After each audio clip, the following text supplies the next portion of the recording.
whenever a key player is not scoring, there's always going to be questions, but he'll be used to it. That's professional sport. He's stuck to his process and reap the rewards, and hopefully tonight he can really progress and get a big one for Derbyshire. Dave Fletcher's just headed down. He's going to be heading onto the field in just a moment. As I look at the commentary position, he'll normally appear down to our left or right-hand side if he's keeping us on our toes. This evening, they're poised and ready for the captains to do the toss. Do you have an expectation when the toss comes, Greg? Do you look at where Derbyshire might favour tonight? Well, going off what's happened over the past couple of games that they've won, the last 2 games, as I reiterated, they've chased and they've set as well. So I don't see it changing too much.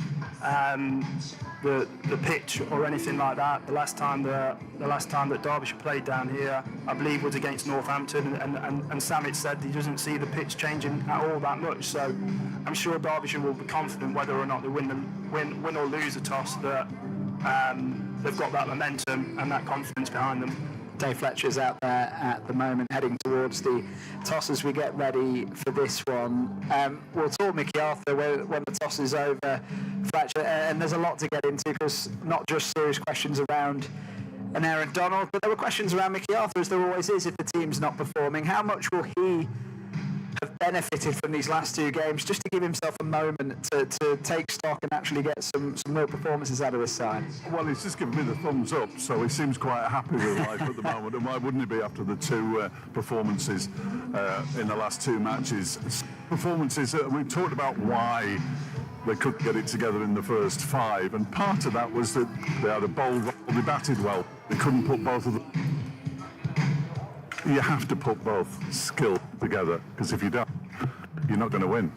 No, yeah, and that's it, isn't it, Greg? He's got to get that complete package. I think Mickey as well, he's got the experience, he knows, and he's been there before when a team's probably not doing well.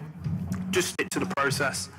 He's given this team the platform to express themselves, and hopefully tonight the team can give something back to him and take the momentum from the last 2 games. Fletcher, have you got an expectation on the toss tonight if Derbyshire win it? I was trying to get the team in advance there, but they kept running away from me. No, Samit will tell me that the pitch won't change too much, that it's a pretty good pitch here at Derby, which it generally is, and he's happy either way. And he'll explain that Finn Hudson-Prentice is missing and Zach Chappell's in, I would imagine.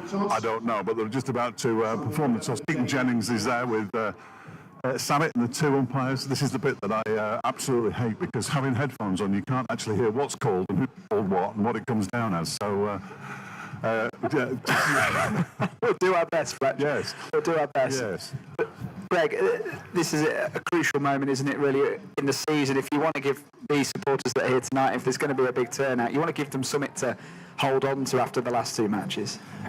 And that's why they've probably all come down in numbers. Obviously, one, because they thought Jimmy was playing. But the thing is, they've probably enjoyed the last couple of games.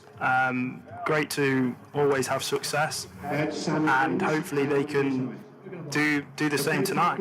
Derbyshire run the toss, they're going to... There we go, I've managed to get... I'm going to have to write that down, though, Dom, because I always forget. Just remind us again, Fletch. Derbyshire win the toss and will bowl first. Fantastic stuff. Greg, what do you reckon? Not surprised. You can control the game a lot more if you're batting second. You know exactly what you're going to be chasing, and also as well you can judge what the pitch is going to be like. And I'm told that Zach Chappell for Finn Hudson-Prentice is indeed the only change to the side that won the last 2 matches. And this is his moment now, Greg. He's had that chance to reset. Fletcher was talking about the lack of games he's had through injury in the last couple of weeks. He's got a chance now here, Zach Chappell. He can tap into that experience that he's had playing over in the Caribbean, also as well playing and being a pivotal part in Derbyshire's white ball stuff. He's got no excuse at all. He's fresh, he's raring to go, and hopefully it's a successful and positive result for Derbyshire tonight. How good is well-performing Zach Chappell on his day? he can easily tear through a top order and people can follow around him. I see him spearheading this team, seeing him bowling in the power play, maybe 2 overs, but we're just going to have to wait and see. Yeah. So we're waiting to hear from Samit Patel. He's obviously doing the stadium, informing everybody inside the stadium of his decision and why he's decided to do what he's decided to do, which is bowl first. It reminds me of the time when the stadium announcer asked the Derbyshire skipper, congratulations, you won the toss, what are you going to do? And then he asked the opposition captain what he was going to do. Fantastic. Which obviously, if you have little choice in. Caleb Jewell just doing a bit of shadow batting out here, the Australian opener. He's someone that we'll talk about, Greg, but really impressive and as one of the 2 overseas. He's really performed. Over the past couple of years, I would say he's probably one of the outstanding overseas players that Derbyshire have had. Fantastic start to the red ball format and taken that momentum straight into the T20 competition and reaping the rewards. And hopefully tonight he's on his home patch, understands what the pitch is going to be like, how he's going to play. It'll be perfect for Derbyshire. Samit Patel, just saying some hellos before speaking to Dave Fletcher. To Liam Livingston, who he'll have played with and against about 1,000 times, I would have thought, over the course of his career. Samit, won the toss, decided to bowl. Go on then, what's the decision behind that? No, look, the pitches don't really change much here, not much turn, and it's a fresh pitch, so there's a bit of weather about on here and a few thorn showers, and you're better off chasing them than you are. Is it better to play on a fresh pitch? You played on a couple of used pitches in the last couple of matches. Yeah, no, look, they don't normally turn too much here, even if there are used, they don't change too much, but yeah, we're back ourselves to chase. So. Back-to-back wins, the guys must be pretty confident.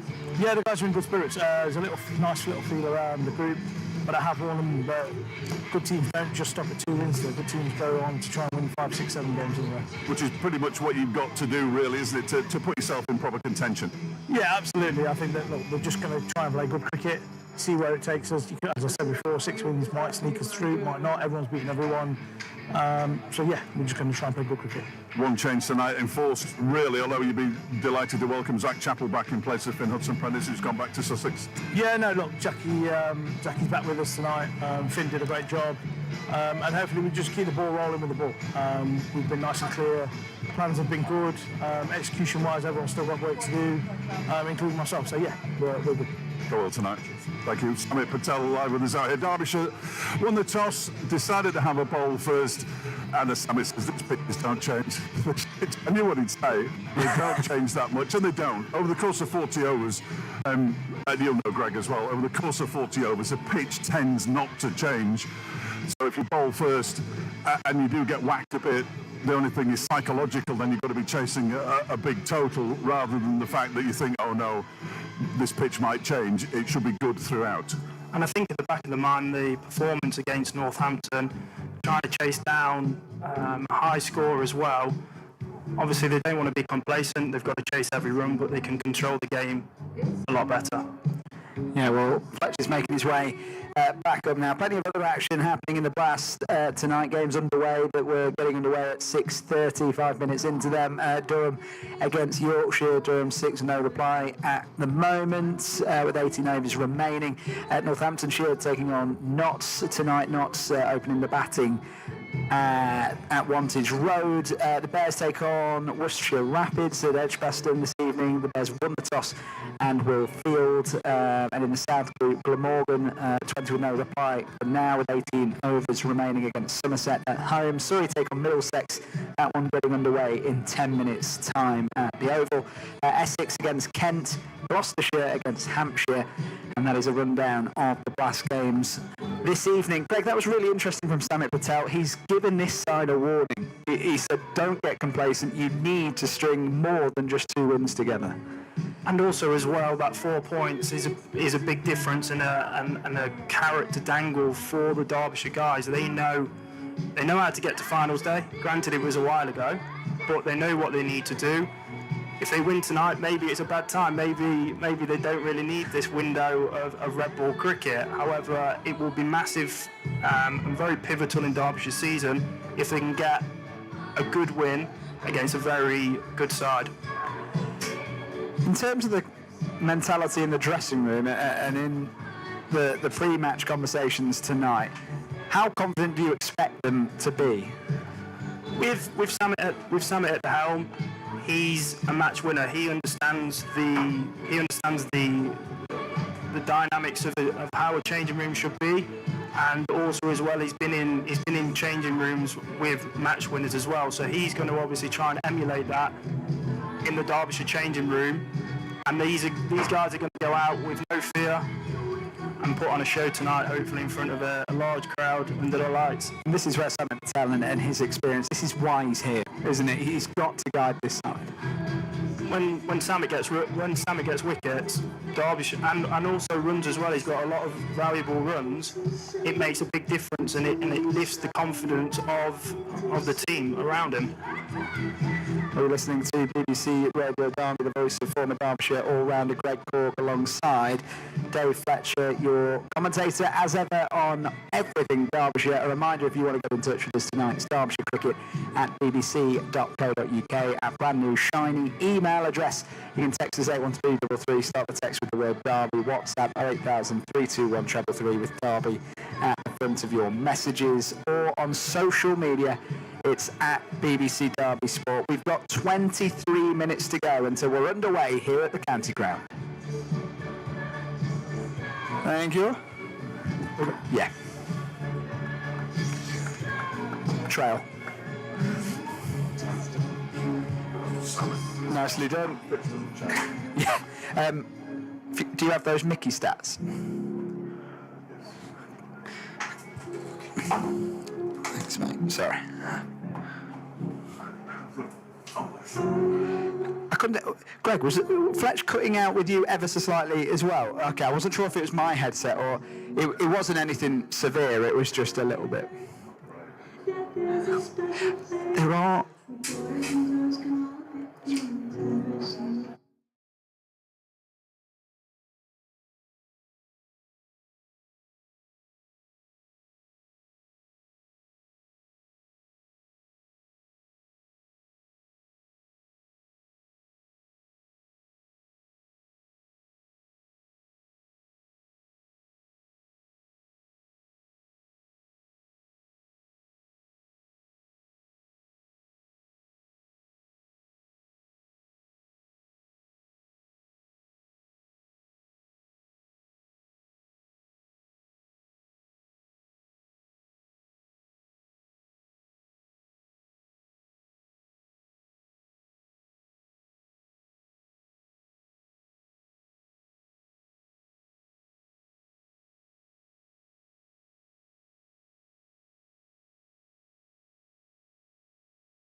anymore, and this club has treated its young players appallingly. Finn Hudson-Prentice would have stayed. I know he wasn't a product, but he was sort of making his way back into the game, having been at the MCC Young Cricketers when Sussex released him. He would have stayed if he'd been offered the deal, or if they'd agreed to the deal he wanted. And it wasn't like he wanted to be a millionaire. He just wanted a little bit of an increase because he was a big player. And they said no at the time, and they tried to get him to come down, and he's basically gone to his agent and said, get me somewhere else, will you? They don't want me. Matt Critchley, Ben Slater, who's gone to Notts and had a very good career for himself, who was on the brink of England honours when he was at Derbyshire, has gone on and won titles at Essex. There have been so many good players who they haven't been able to keep, who have just basically either said, well, we're not paying that, or, well, we'll just we'll wait for the next crop to. Unfortunately, because they jettisoned so many on go, they're now having to wait. We've got Yusuf bin Naeem, we've got Harry Moore, and now we're waiting for the under-16s to mature. It's been quite badly run, I would suggest. Now, I can't say too much. I've got to be diplomatic and sound like a true politician, but they had an opportunity to go two ways. Obviously, they went with the second way, whereby they wanted that experience, they wanted that instant win. Whether or not that worked out is irrelevant. They obviously made that decision and stuck by it. They could have had another decision and maybe the future had panned out a different way, but it is what it is. And hopefully as well, we've got some hopefully the young lads in the second team as well can put their hand up in the next couple of years and be that next wave of talent that Derbyshire really do need. Feel free to keep your politician's hat on for this question, but did you feel that at the time when you were a young player here, that did you see other players not getting an opportunity? Did you fear the worst at that point in time? 2 seconds. He's just knocked his bottle over down there. That's convenient, isn't it? That's convenient. Sorry, what was the question? Go on. You're going to ask me again? Did you feel that at the time? Or was there a murmur? You will have been around the other players with you. Was there conversations doubting whether you were going to get the opportunity? Professional cricket is tough. The chances of being successful are very slim. And for me, it's always about right time, right place. Take two examples. Brooke Guest was on the Lancashire Bucks. Didn't work out for whatever reason. And right time, right place. He's done really well. Played a bit of second team cricket with Derbyshire. Put his hand up and got the opportunity. The same with Anuj Dahl as well. He was on Nottinghamshire's Bucks. And unfortunately, he was probably a part of that Nottinghamshire team that had all the superstars, Patel, Lum, Franks. I could go on, and unfortunately it didn't work out, but fortunately for him, he stuck at it, and Derbyshire have given him a chance, and he's reaped the rewards. Well, then Mickey Arthur gets stuck between a rock and a hard place then, because essentially people are asking for success now, and there's been no sign of success before he arrived. So he has to go out, or he doesn't have to go out. So he says, right, well, we need to win something. So I'll go out and I'll get Martin Anderson, which blocks a place for a Derbyshire homegrown player. Martin Anderson is a superb cricketer, by the way, and I'm glad he's at Derbyshire. Brooke Guest was fortunate, as you say, in that Harvey Hussain was unfortunate and was forced to retire because of persistent concussion. Ben Aitchison is another one who has benefited through coming to Derbyshire. But again, a Lancashire product. Ben's a terrific cricketer, a really fine bowler, just making his way back from a horrible injury. And it's great to see him back out there, as I say, every single time we see him on a cricket field. But has he blocked somebody's way? Well, probably not, because they'd already jettisoned all the quick bowlers. There weren't anybody. So they're a bit like, for me, they're a bit like Burton Albion. And knowing a bit about both clubs, only a bit, is that the Burton Albion Academy produces the odd player every now and then. And for the most part, they're bringing players in who aren't required by teams that are slightly better or a lot better than them to make them better, the first team, because the first team's all that matters. And it's the same at Derbyshire. Derbyshire will get a gem coming through every now and again. We've seen Harry Moore, he's injured, unfortunately, at the moment, and can't seem to shake off this injury. He would have played in the T20, I've got no doubt, because he can bat and he can bowl. But there isn't anybody else, really. And it's a real shame, because then they think, well, if we want to be successful, if we just want to compete, they have to go out and bring players like Martin Anderson and like Pat Brown, like Zach Chappell, who, let's not forget, started at Leicestershire, went to Notts, where they scooped up all the good players from the East Midlands and then found he wasn't playing any cricket, and then comes to Derbyshire and his career takes off again. So it's a really difficult one, I think, for Derbyshire and therefore for Mickey Arthur. People want instant success. It seldom happens, does it, without spending an awful lot of money, and they're not going to do that, Derbyshire, because they are run very prudently. And if you want instant success, therefore, you have to go out and you have to spend your money wisely and get those little gems. Well, we're getting ready for the players to arrive from our left-hand side, walk through the sea of mascots, or the tunnel of mascots to our left as well, out onto the field, and get ready for this one tonight against Lancashire.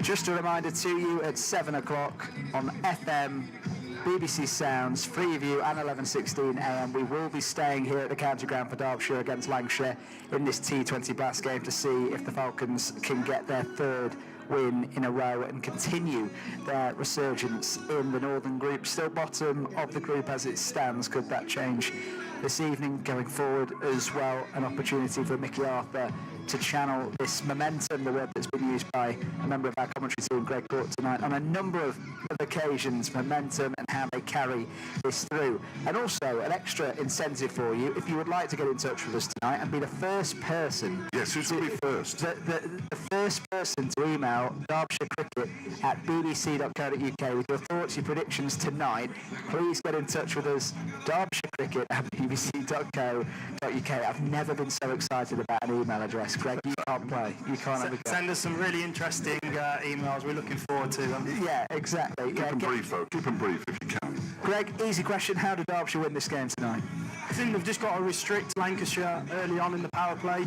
As Fletch likes to say, if you get 3 wickets, you're on the road to victory. You know it. We're going to keep that against you all, some of them. No, I don't mind saying it. I don't know who said it first. That's the only strange thing I don't think anybody knows. At least you dug the evidence against it to suggest that Yes. to correct it. So I've gone against everything that I've been saying for the last 10 years. Fantastic. It's dangerous when you do some digging and stat researching. That's why I never do it. That's why I never do it. See ball, hit ball. Yes, there we go. Complicated in my approach to this. Yeah, Fletch, you agree with Greg on that, how they win the game tonight?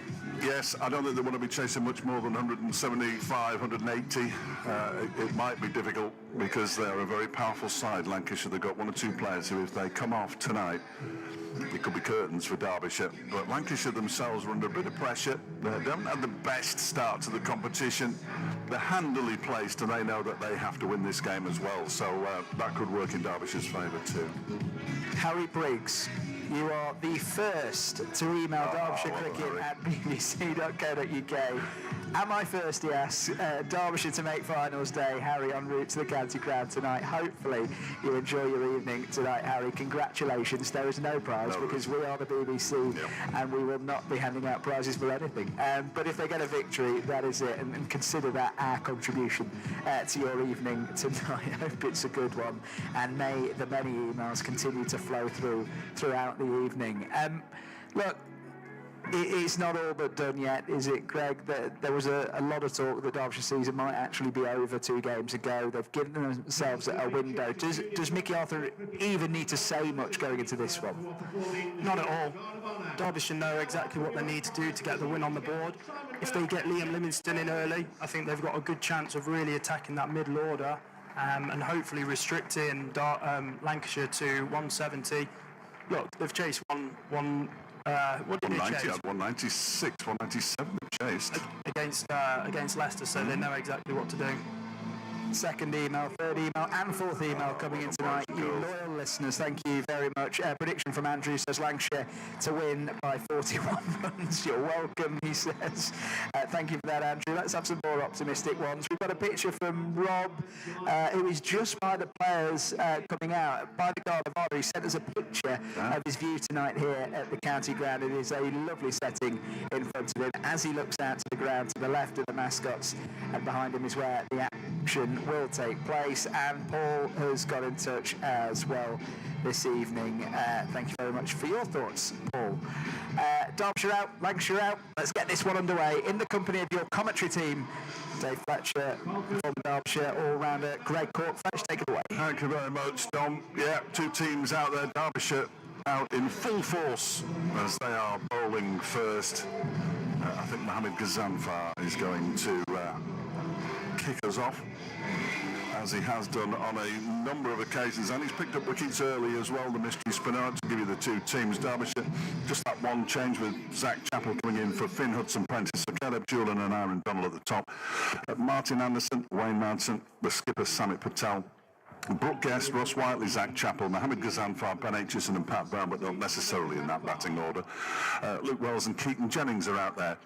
The Lancashire openers, Matty Hurst down to come in next, but they've got Liam Livingston and Ashton Turner and Michael Jones and Chris Green as the engine room, really. And then Tom Hartley, the England international, Jack Blatherwick, Luke Wood and Saqib Mahmood. So it will be Mohamed Ghazanfar who will bowl the first over from the city end, in a fairly decent crowd in, I think it's fair to say. There's a couple of seats in the moved stand away to our right-hand side. The very small stand, the covered stand's pretty well populated, as is the permanent temporary stand, and the grandstand away to the left. We can't see the new stand, which is to our left, that holds 900 people. It's a very impressive structure.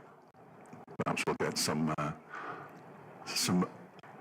view of it on the television screen away to our left at some point. But here we go with Mohamed Ghazanfar initially bowling to the left-handed Luke Wells. Ghazanfar is in, and that one comes off the edge of Wells's bat and squirts down to Caleb Jewell. And we are up and running. We should look up for it. Back-to-back wins. That's what's doing it. And I think if Ghazanfar could have picked two batters, it would be two left-handers to bowl out here. Absolutely. Turns it both ways. No idea which way he's going to turn this next one, and I don't think Luke Wells has either, and he pushes it straight back to him. Looked very suspiciously at Mo Ghazanfar there. Samit Patel's warming up with his windmilling arms. I'd be surprised if he bowled this early. Almost certainly with Ben Aitchison from the racecourse end next. He's just moving one of those two fielders outside the circle. They're both on the onside rather, at long on, and at a quite a straight mid-wicket now, Ross Whiteley. It's an Aaron Donald who's down there in the far distance at long on. In front of the boundary bar, which looks quite busy. On a very warm evening, just clouded over a little bit. The floodlights are on as Ghazanfar bowls. Reverse sweep comes out, well executed by Wells. That's gone up in the air, one bounce, and hits the boundary away to our left-hand side. So Luke Wells has decided none of this nonsense. I'm just going to go for the reverse and send it to the boundary. Just fearless cricket. Backed himself to go up and over, and double bluffing the bowler. The bowler set the field that he was going to spear it into leg stump, hitting the outfielders, and he's just going to reverse sweep over the short third man. What will Ghazanfar's response be to that? Around the wicket he comes and bowls to Wells, a very full delivery that's dug out by the Lancashire opener. Former Sussex man, of course, might see him bowl some of his leg spin later on. A very useful all-round cricketer, it's fair to say, Mohamed Ghazanfar, who's got 2 balls left of the first over of the match, and down the track comes Wells and pushes it up towards long on, but it's fielded by Aaron Donald in the far distance. 5 without loss, with 1 ball to go, and Keaton Jennings, the Lancashire T20 skipper, no longer the 4-day skipper, of course, relinquished that role. James Anderson will do it. Marcus Harris is the first-class skipper, the Australian, but he has come back to Australia for the birth of his child, and therefore on the play at Chesterfield in a couple of weeks' time. Derbyshire will face James Anderson as the skipper. Here comes Ghazanfar. Stand by on DAB because we're going to lose you in a minute. That one is pushed by Keaton Jennings up to mid-on. No run, and we say goodbye to listeners on DAB. A fairly decent first over by Mohamed Ghazanfar. 5 runs coming from it. Lancashire 5 without loss. Is it going to be? Yes, of course it's going to be Ben Aitchison Always is. Aitchison's one of those. You'll have seen him a few times, I'm sure. He's very much a red ball bowler who's having to adapt his bowling for T20 cricket, which is quite tricky. It is. He's learning as a player. He's learning his variations. The natural length that he bowls as well suits these wickets, suits T20 format as well. Also as well, with the momentum that Derbyshire have as well, I think having a set bowling format as well, with Gazanfa opening up and Aitchison, they know exactly what their roles are going to be in the power play. It's what's happening at the end of matches or the end of innings that isn't quite as set in stone. I know you have to change your mind a bit as Aitchison's in to bowl to Wells. That comes off an edge and goes down towards third man. Ross Whiteley's chasing round and can't quite get there as he puts the slide in. That's gone for 4 down to the cupboard stand, but it was an involuntary shot from Luke Wells. So moral victory for Ben Aitchison, who shakes his head as he walks back to his mark, but that's the nature of T20 cricket, I'm afraid. The size of these bats as well, massive edges, and it just shows the outfield is absolutely lightning, and well, with the heat that we've had as well, so hopefully Aitchison can get his revenge on his former county as well. 9 without loss. Lancashire. Wells has got all of those runs, and this time he dances towards Aitchison and slaps it towards Gazanfa at mid-off. And there is no run. Anthony from Heen has been in touch as well on Derbyshire Cricket at bbc.co.uk. That's the way to get in touch with us. Interesting chat, he says, about players in the pipeline. Fully agree on finding gems, while the likes of Harry Brook mature. They have to find some more gems. More on that in a moment.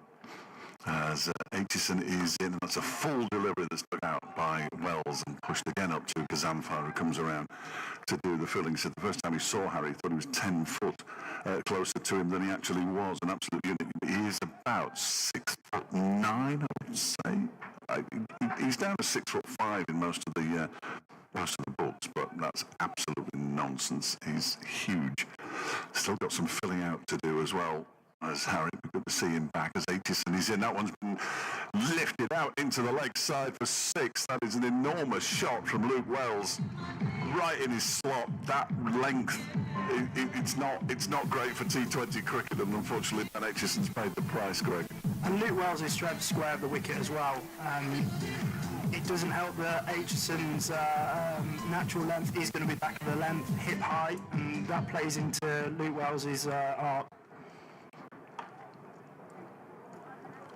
There is Aitchison again. There's more from Anthony, but I'll get to that in a moment. He bowls a full delivery. It's driven up towards Gazanfa, who does well to get down to his right and field. I was going to say by his own admission, I've never spoken to him, so I don't know what his own admission would be, but he doesn't look the most natural in the field.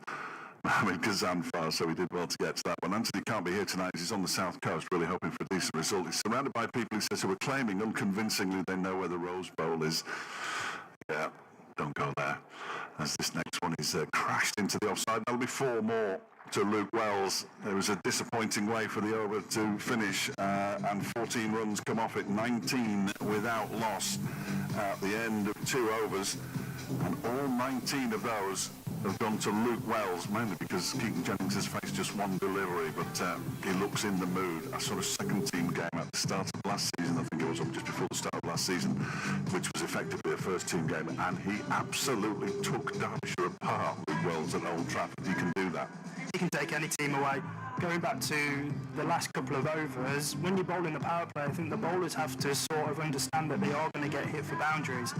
It's the nature of bowling in the power play. Batters want to utilise them 2 fielders out. If you can go for 1 boundary and over, then you're doing a fantastic job. 4 or 5 and over in the power play, you're really helping the team out. Yes, it's overs like that that just make the captain think, hang on a minute. But we saw last night with Ben Mike, he went for an absolute shed load in the first over that he bowled, and came back with a wicket in his second over for Leicestershire against Notts. Here is Gazanfa into bowl to Jennings, who just clips this up towards long on. In off the boundary comes Donald to do the fielding. 1 more to the total. And the first run to Keaton Jennings, 20 without loss, Lancashire in the first over. There are other games going on tonight. We'll do our best to keep you across everything that's happening in those as well. over the course of the evening. As this next delivery from Gazanfar is pushed by Wells up to mid-off, where it's fielded by Zach Chappell back in the side after a fairly lengthy absence. Key member of the Red Bull squad, of course. He's forever warming up. Zach Chappell out there in the distance.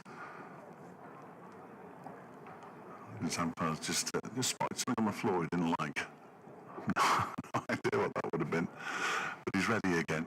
So is Wells. 19 from 12 deliveries, 20 without loss. Lancashire. Gazanfar bowls. Oh my word, that has been smashed straight back over his head and out of the ground at the far end, all the way over the permanent temporary stand and potentially beyond the wall that is just behind that and out of the Central Co-op County ground. That was some hit. Big hit that was. That's the danger of bowling spin. But it just shows the wicket is not doing that much, and he just has to utilise his mystery bowling, should we say, and try and outfox Luke Wells. But once you get off to a flyer, you just want to keep on going. He didn't look like that was much of a mystery to him. I'm afraid Luke Wells moves to 25, 26 without loss in the third over. Worcestershire taking on Birmingham in the Bears against Pairs derby at Edgbaston. That was a 7 o'clock start as well. As Gazanfar is in, and this time he's slog swept for 4 more by Luke Wells. Couple of bounces and over the boundary and towards the groundsman's shed to the right hand side. And this is turning into a disappointing power play so far. We're only approaching the halfway point of it. 30 without loss. I need to just get a grip on it here. Derbyshire, it's very difficult. Perhaps at the end of this over, a couple more balls to go. We'll check out how difficult it is to defend a power play with only 2 players allowed outside the circle. They're at mid-wicket and long on, and Gazanfar is in again, and that one is pushed into the offside by Wells, and they can afford the odd dot ball when you're hitting 4s and 6s, of course. And that's a very welcome dot ball. Worcestershire 26 without loss in the third over there against the Bears. 2 of the games in the North Group taking place as well. I'll give you the scores of those momentarily. 30 without loss Lancashire as Gazanfar is in, and he might have seen Wells coming as he dropped that one almost on the toe end of his bat. It's driven up towards Zach Chappell. The over comes to an end, but again an expensive one. 30 without loss and 11 runs off that one. 2 overs for 16, Mohamed Gazanfar, and Aitchison 1 over for 14. It's almost impossible to defend a power play if somebody is just going to come and attack. It's very much like the teams have tried to defend an Aaron Doll in the last 2 matches and not been able to, because if you hit the ball hard enough, you're almost certain to get it over the infield. Most of these batters are 360 players, so you've really got to try and outsmart the batter. You've got to try and the bowler's got to try and put his feet his mind in the batter's mind and really understand. And it's all about cat and mouse. But you've really got to understand as a bowler that you are going to get hit for boundaries. It's the nature of the game. It's been like when I spoke to Nye Donald and said, "But what's it like when you open? When you could be out for naught, you could get 50." And he said, "Well, it's just what you do." As Chappell is in bowls to Keaton Jennings in the air, and it's a valiant attempt to catch it by Nye Donald at forward point. Dive to his right, couldn't quite get there. He put a hand to it, but couldn't claim it. And a single to Keaton Jennings doubles his score. He moves on to 231 without loss, but that was a quarter of a chance. Jennings is that sort of experience under his belt. If he knows Luke Wells has seen it like a beach ball at the moment, he'll just going to get off strike and let Luke Wells rule the roost. And goes Chappell again, bowling from the racecourse, and to Wells, who dabs it out into the offside, but there's no one this time. Just cramped him up for a bit of room there. Zach Chappell, it was nicely bowled. Durham 97 for 2, just past the halfway point against Yorkshire at Chester Street. And the other game in the north, Nottinghamshire, who played last night, playing again tonight at 68 for 3. As I press the wrong part of this screen, and it disappears. They're playing Northamptonshire, I believe, at, I'm going to say Wantage Road, but I might be wrong. It is at Wantage Road. Oh, this one's been clouted into the leg side by Luke Wells, but he didn't make a particularly good connection. You can hear it in the effects mic, how poor the connection was, and it was fielded there by Ben Aitchison, just a single taken. Wells probably moves on to 31, does he? Or does he move on to 30? 32 without loss, he moves on to 30. Jennings won't feel any pressure at all. Want a ball, get Wells on strike early on. He goes Chappell again, in and bowls, and he's played it around the corner and all, and player at short, fine leg, I think it's Martin Anderson, saw him going for the scoop, and he actually moved about 2 or 3 yards to his left, because that's where he was aiming it, and he got a bit too much of the ball, and he had to readjust and move back to his right, and eventually it fell short of him. Sometimes you can look like you've pulled it off and you can predetermine where the ball's going to go. Other times you can look like an absolute class clown, but sometimes it's tough to pick up the pace. Absolutely, wasn't too far away from Anderson as Chappell's in again. This time he has caught all of it, Jennings, and that's going to go all the way for 6. And it's been caught in the crowd. That's a fine catch, by the way, out in the deep. That is a terrific catch out there at fine leg, beyond the rope, sadly. And it's not one of Derbyshire's players, but now the gentleman has got on his phone and he's texting his mates. Did you see that? Did you hear that? I've just caught one in the crowd. Well caught, sir. There used to be money available for things like that. There isn't any more. As Chappell is on his way in. Bowls to Jennings, who goes for the swing into the leg side. Barely makes connection with the ball, dribbles out into the offside. And there is no run. End of the over. 39 without loss, just 9 runs off that over from Zach Chappell. So round about 10 and over, 200 is pretty much.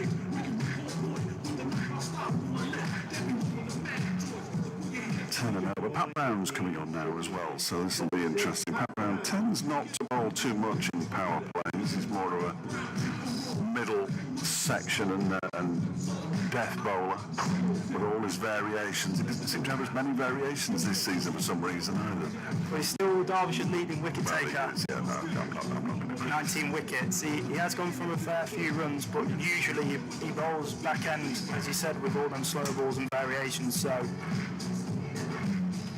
it would be harsh of me and churlish indeed to criticise Pat Brown, given the career that he has had. Here comes Brown in and bowls to Jennings. That's a slower ball. It's turned around the corner. I don't think Whiteley's going to get there. He isn't. It's gone down to the boundary, deep backward square leg. It wasn't the pace of the ball. It was the line of the ball, really, for me, that was the issue there. The only danger here that Derbyshire face is they get off to an absolute fly. They know they've got Livingston and co in the changing rooms as well.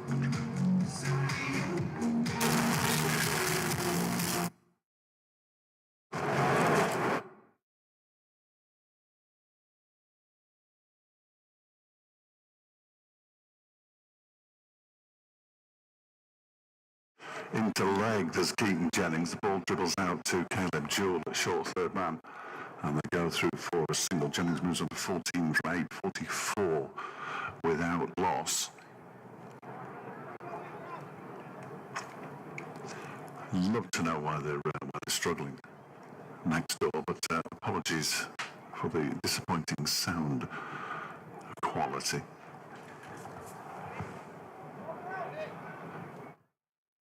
Perhaps that might have been better if we whip it right down. In comes Pat Brown on ball. Someone is guided into the offside by Luke Wells, and they're not going to get a run there. They've also as well got to realise they're going to have different plans for these different batters. Jennings very much likes to use the pace, as we've seen in the penultimate or the over before, trying to lap Chappell over short, fine leg, and a fantastic catch in the crowd. Brown has got the longest run.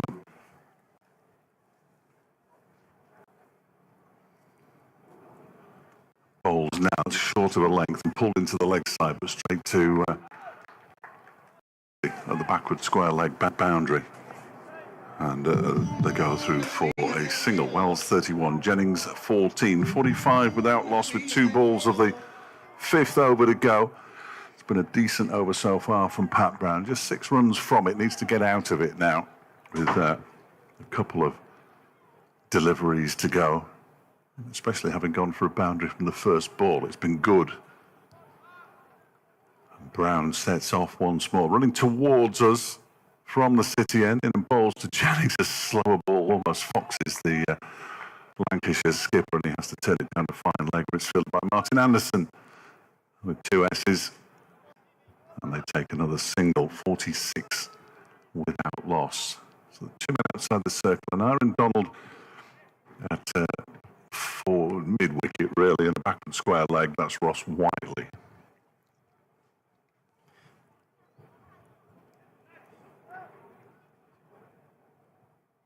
As Brown is just held up momentarily because there are some people moving up and down the stairs at the far end of the ground, which is a little bit disappointing. I'm not sure they should be moving there. They've finally got to the bottom of the stairs, and Luke Wells is happy again. If Luke Wells is happy, I'm happy. Here comes Brown on his way in, bowls to Wells, who launches it pretty much where those people have just come down the stairs for 6, and he doesn't get out of the over. I'm afraid Pat Brown in the 50 is going to come up for Lancashire. 52 without loss, 10 off the first and last ball of the over, and 13 in total. So the middle 4 balls were all right. Yeah, not too bad. He executed his plans well. With Jennings, he had short, he pushed back, short fine leg, back to fine leg as well, and took the pace off as well, as Jennings is wanting the pace. Unfortunately, in that last ball, he's just put it in the slot. He'll be frustrated with where he's bowled that, and unfortunately, he's been hit back over his head. Chappell's going to bowl the final over the power play. Difficult over to bowl. They quite often target this batters. At 52 without loss, they've got licence to target. Pat Brown is on the deep backward square leg boundary. There's a long leg as well as a swing and a miss though there from Keaton Jennings. It just says that one's gone through a little bit quicker than he imagined. Effort ball, that one. What I would like to see that these guys did now is just low risk sort of over. Once the field goes out, they can really rotate it and really build a good platform for the people in the dugout to come out and play with freedom. I'd like to see them play rash shots and both get out. Here's Zach Chappell hitting bowls, and he's lifted this. Well, he hasn't really. He's pulled it into the leg side for 4 out towards the mid-wicket boundary. Again, short of a length. Isn't working in this game so far for Derbyshire. So they might have to rethink that, but of course they're going to have to rethink it at 56 without loss for Lancashire, which is not ideal, really. The worst power play against. Let's see if we can find that. Well, obviously it was Leicestershire made 86 for 1, so we'd have to go very far in the opening game of the season. They're not going to get another 30, I don't think, in the next 4 deliveries, as Chappell is in and bowls short. Again, it's pulled into the leg side. It was a slower ball this time, and Jennings didn't quite time it properly, and it bounces twice before it gets there, and Pat Brown has to apologise to umpire Sam, like it bouncing twice on the way. And it's a long way out there, to be fair to Pat Brown. He's got a great arm. They have the right plans. Unfortunately, they're just not executing what they want to bowl. In comes Chappell again. That one is turned into the leg side, and Chappell fields off his own bowling. That was nicely done. Luke Wells is on 37 off 22 now. Didn't do anything with that delivery. Checks his bat, makes sure that's not the issue. And Zach Chappell gets a low 5 from Wayne Madsen. So 2 balls. Lancashire. Jennings just has a sneaky look at the scoreboard as Chappell comes in, and that one again just cramps him up for room there, Wells, but he's going to get 4 for it, is he? No, he's not. That's brilliant from Pat Brown in the distance. Diving, keeping the ball in play. Martin Anderson throws it in. They get 2, but that's excellent work from Pat Brown, who for a quick bowler is as good a field as you're likely to see. I haven't seen too much of Pat Brown, but he's got a fantastic arm. He looks very agile around the boundary. He is a terrific fielder. You always imagined that fast bowlers back in the day grazing down at third man, hoping the ball didn't come to them. Pat Brown puts himself in positions where the ball is likely to be. Often feels out in the deep because of that arm, Greg, as well. 59 without loss. Last ball of the power play, pushed into the offside. And that's a very successful final over of the power play. Just 7 runs from it, but 59 without loss after 6. So pretty much 10 and over. This is the moment at which Derbyshire need to start quietening things down. And who better to quieten things down than Martin Anderson, by the look of it, at the far end. He hasn't removed his cap yet, which is fooling me. And he has now. He's going to bowl the next over, the first outside the power play. But 59 without loss, I think Lancashire will be the happier of the two sides, Greg. And it'll be interesting to see whether how long Samet stays off for. Both of these are left-handed batters as well. With him being a slow left-arm spinner, he'll play right into their arc. So I think he's trying to delay himself as long as possible. Yes, he usually bowls immediately outside the power play, but not on this occasion, as Anderson is in bowls full. It's driven up towards long off, where Ben Aitchison does the fielding in the far distance in front of the chairman's box. Randy Twigg is currently availing himself of the hospitality, I'm sure. Twiggy in the ground this evening. Turned into a right old cricket fan. 60 without loss. Anderson's in bowls. That's well bowled. Again, Wells can do no more than push it out into the offside, but it's fielded by Caleb Jewell. Good start to the over by Martin Anderson, who's been under bowled for my money in this competition. He's only bowled 3 overs on a couple of occasions. He's bowled 2 overs on a couple of occasions, and he's bowled 1 over 3 times. So he hasn't been overused. Not yet. Tonight's his night. Here he comes again and bowls. And that one is clubbed really up towards long off. It bounces awkwardly for Knight Donald, who recovers quickly to get the ball in, and you can see the one. Good to see Knight Donald able to throw the ball from that distance, and I don't say that in any derogatory way, but he did. His collarbone came away from the moorings when he was fielding as a sub-fielder in the opening game of the season against Gloucestershire, and only just made it back in time for the T20. As Anderson's in again, and no, Keaton Jennings has hit that one straight back over his head. 1 bounce 4. He's got hold of that one all right, Keaton Jennings. No issues with that. Jennings moves to 25, 65 without loss. 6 runs off the over so far. Not too bad. But he won't want to concede another boundary. Martin Anderson, if he can possibly avoid it. Caleb Jewell offers him some advice. He's got 2 balls left to bowl in the over. Just looked like the ball was a little bit too full. Didn't really execute where he wanted to bowl it. He needs to stop. He needs to keep hitting the deck hard. Can't be a bit of James Arthur though, can you? So my phone tells me.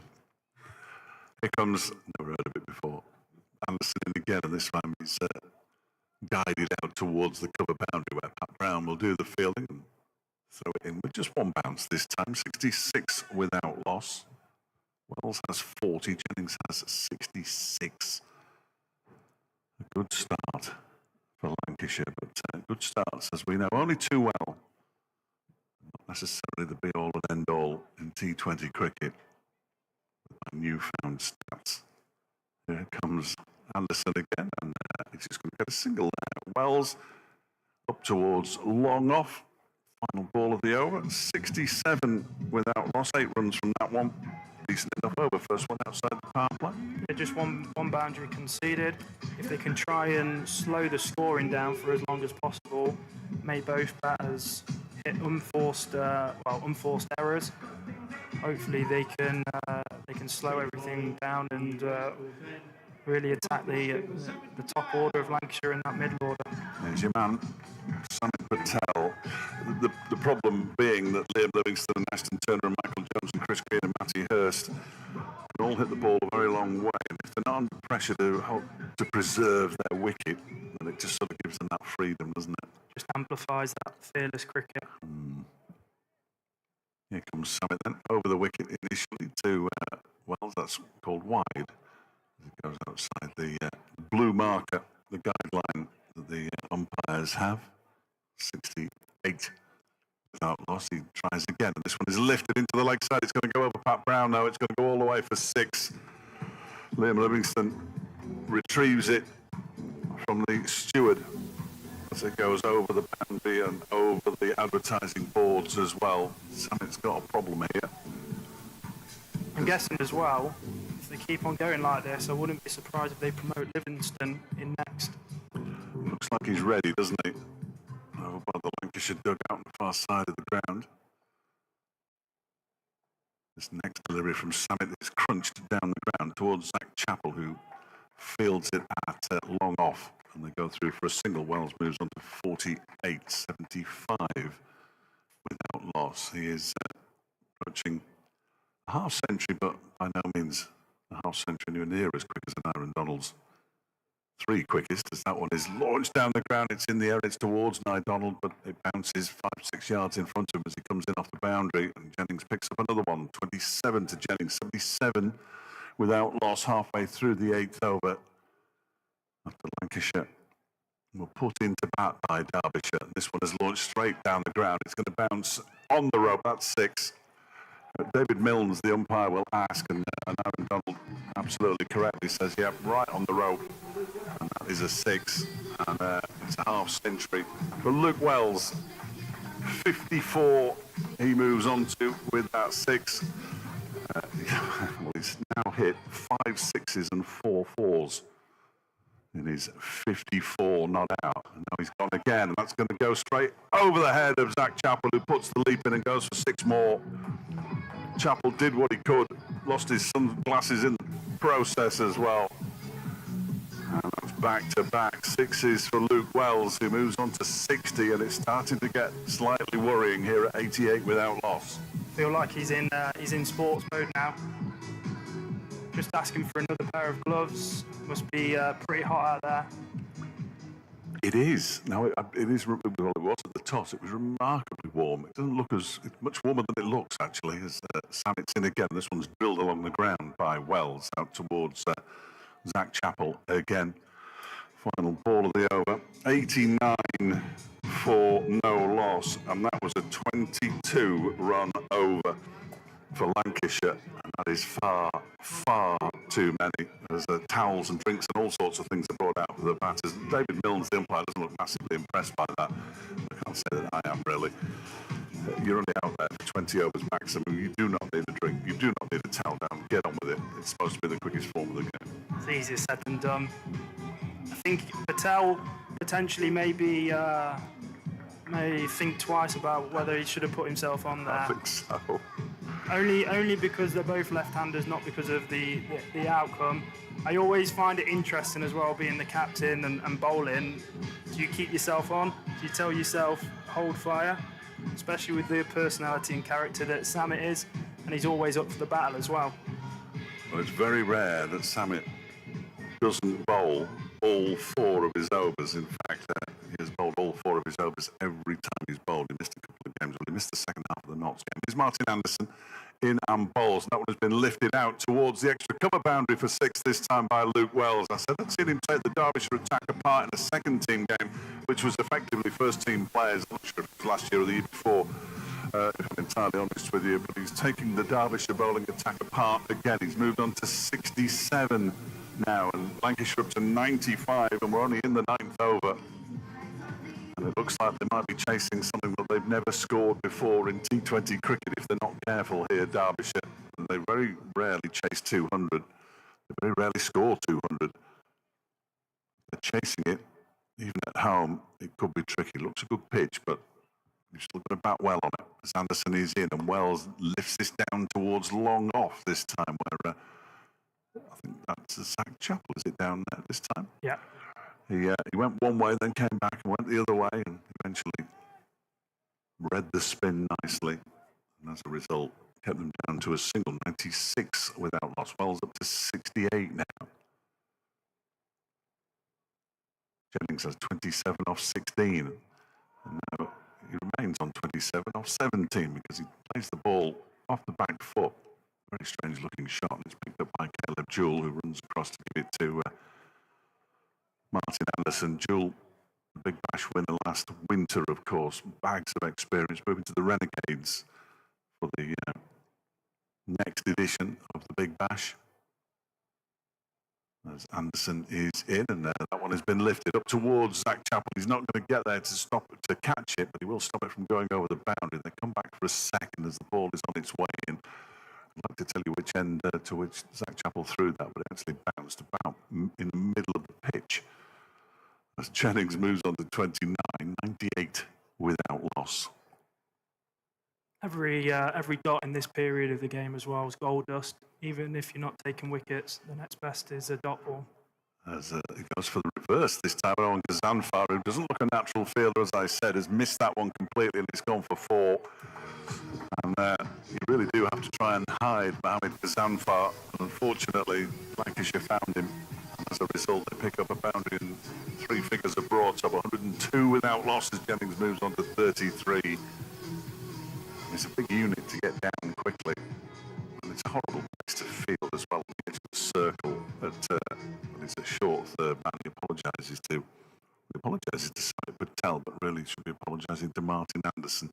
102 without loss. Anderson bowls, and that's a swing and a miss from Keaton Jennings. It actually went underneath his bat. I think it was stopped by Brooke Guest behind the stumps. 102 then without loss after 9 overs. I think we're in record territory on here. 13 runs off that over, and because we're in record territory, you know what that means. I'm going to have to try and find out what the record is for Lancashire against Derbyshire. It shouldn't be that tricky to find, but he's not going to bowl himself again. That's no surprise, is it, Greg? I thought you were going to look at the records about what total Derbyshire have managed to chase down in the highest one. I will find that. Obviously. I will find that at some point. Do you know it?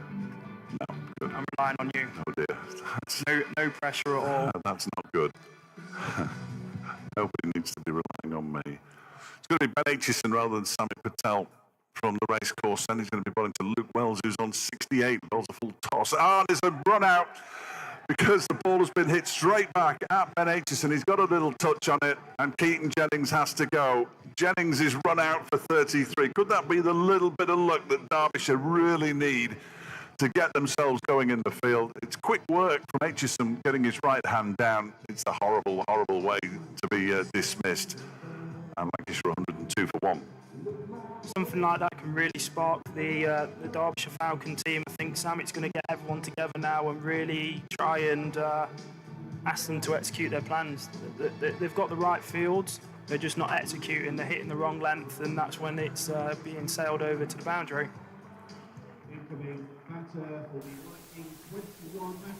Matty Hurst is coming out at 3, as he was tabled to do initially. Interesting that he just sort of turned round and just yeah, no, I meant that. And bowlers do practice that, don't they? They do practice trying to turn the ball onto the stumps if it's hit back hard at them, and it's a bit potluck whether it hits the stumps or not. Now, Luke Wells could go one of 2 ways here. He could think, oh no, what have I done? I don't think he'll do that. He might think, right, it's up to me now, and that could be equally disastrous. There's a full toss from Ben Aitchison as well, but poor old Keaton Jennings miles out of his ground. Hurst at the non-striker said, oh, that's a beamer. And it's a no ball, and it will be a free hit. Aitchison apologised immediately. That was round about chest high, and that is very unpleasant. He gets a warning as well. Sammy gets the warning, and he knows one more of those, and he can't bowl anymore, of course, and that wouldn't be good for Derbyshire. But it will be a free hit, 104 for 1. What's the next delivery from Aitchison going to be? Needs to pitch it. It's full again, and it's crashed away to the cover boundary where Ross Whiteley barely has to move and throws it back in, so he's got away with it there. Wells and Aitchison, I think, exchange pleasantries in the actual sense of the word rather than the euphemistic sense, and away goes. Sometimes as well, when you've got a wicket, and probably the reason why Aitchison unfortunately bowled a beamer and nobody means it is his adrenaline's going after a wicket, and sometimes when you're so desperate to bowl your best ball next because your adrenaline's going and he's just slipped out of his hands, and it's a waist height full toss. I should have remembered the Lancashire record first wicket stand, as that one is clipped by Hurst for his first run into the leg side. 106 for 1. Alex Davis and Liam Livingston on this ground in 2018 put on 160 for the first wicket.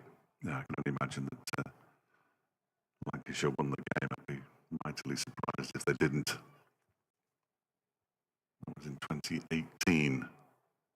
Stuart Law and Brad Hodge held the second wicket record, as that one is guided very firmly out into the offside. It's actually fielded by the stomach of Ross Whiteley. Single taken. Wells moves on to 70, 107 for 1. Whenever you see that happening to a teammate, you're glad it's not you when you get it right in the sternum. That looked very unpleasant indeed. Here is Aitchison again, and this one, well, he tries to hit that too hard, really, Matty Hurst. He might get a couple of runs for it. Around the boundary goes and Aaron Donald dives to keep the ball in play. And they're thinking about coming back for the third, but think again as the throw's on its way. That was an excellent piece of fielding, actually, by Aaron Donald. When he isn't out in the deep, he's wicket-keeping. So you can imagine.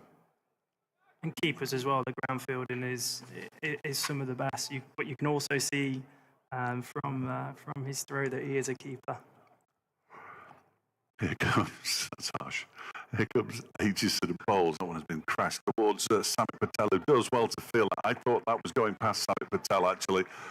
He dives to his left and stops it, and it's the end of a pretty decent over. The first wicket of the match falls. Just 8 runs come from it. At the halfway stage, Lancashire 110 for 1. Lancashire's highest score against Derbyshire was at Old Trafford in 2014, when they made 225 for 7. Their highest score here is 220 for 5 in 2009 on this ground, and they've also made 219 for 6 and 205 for 2.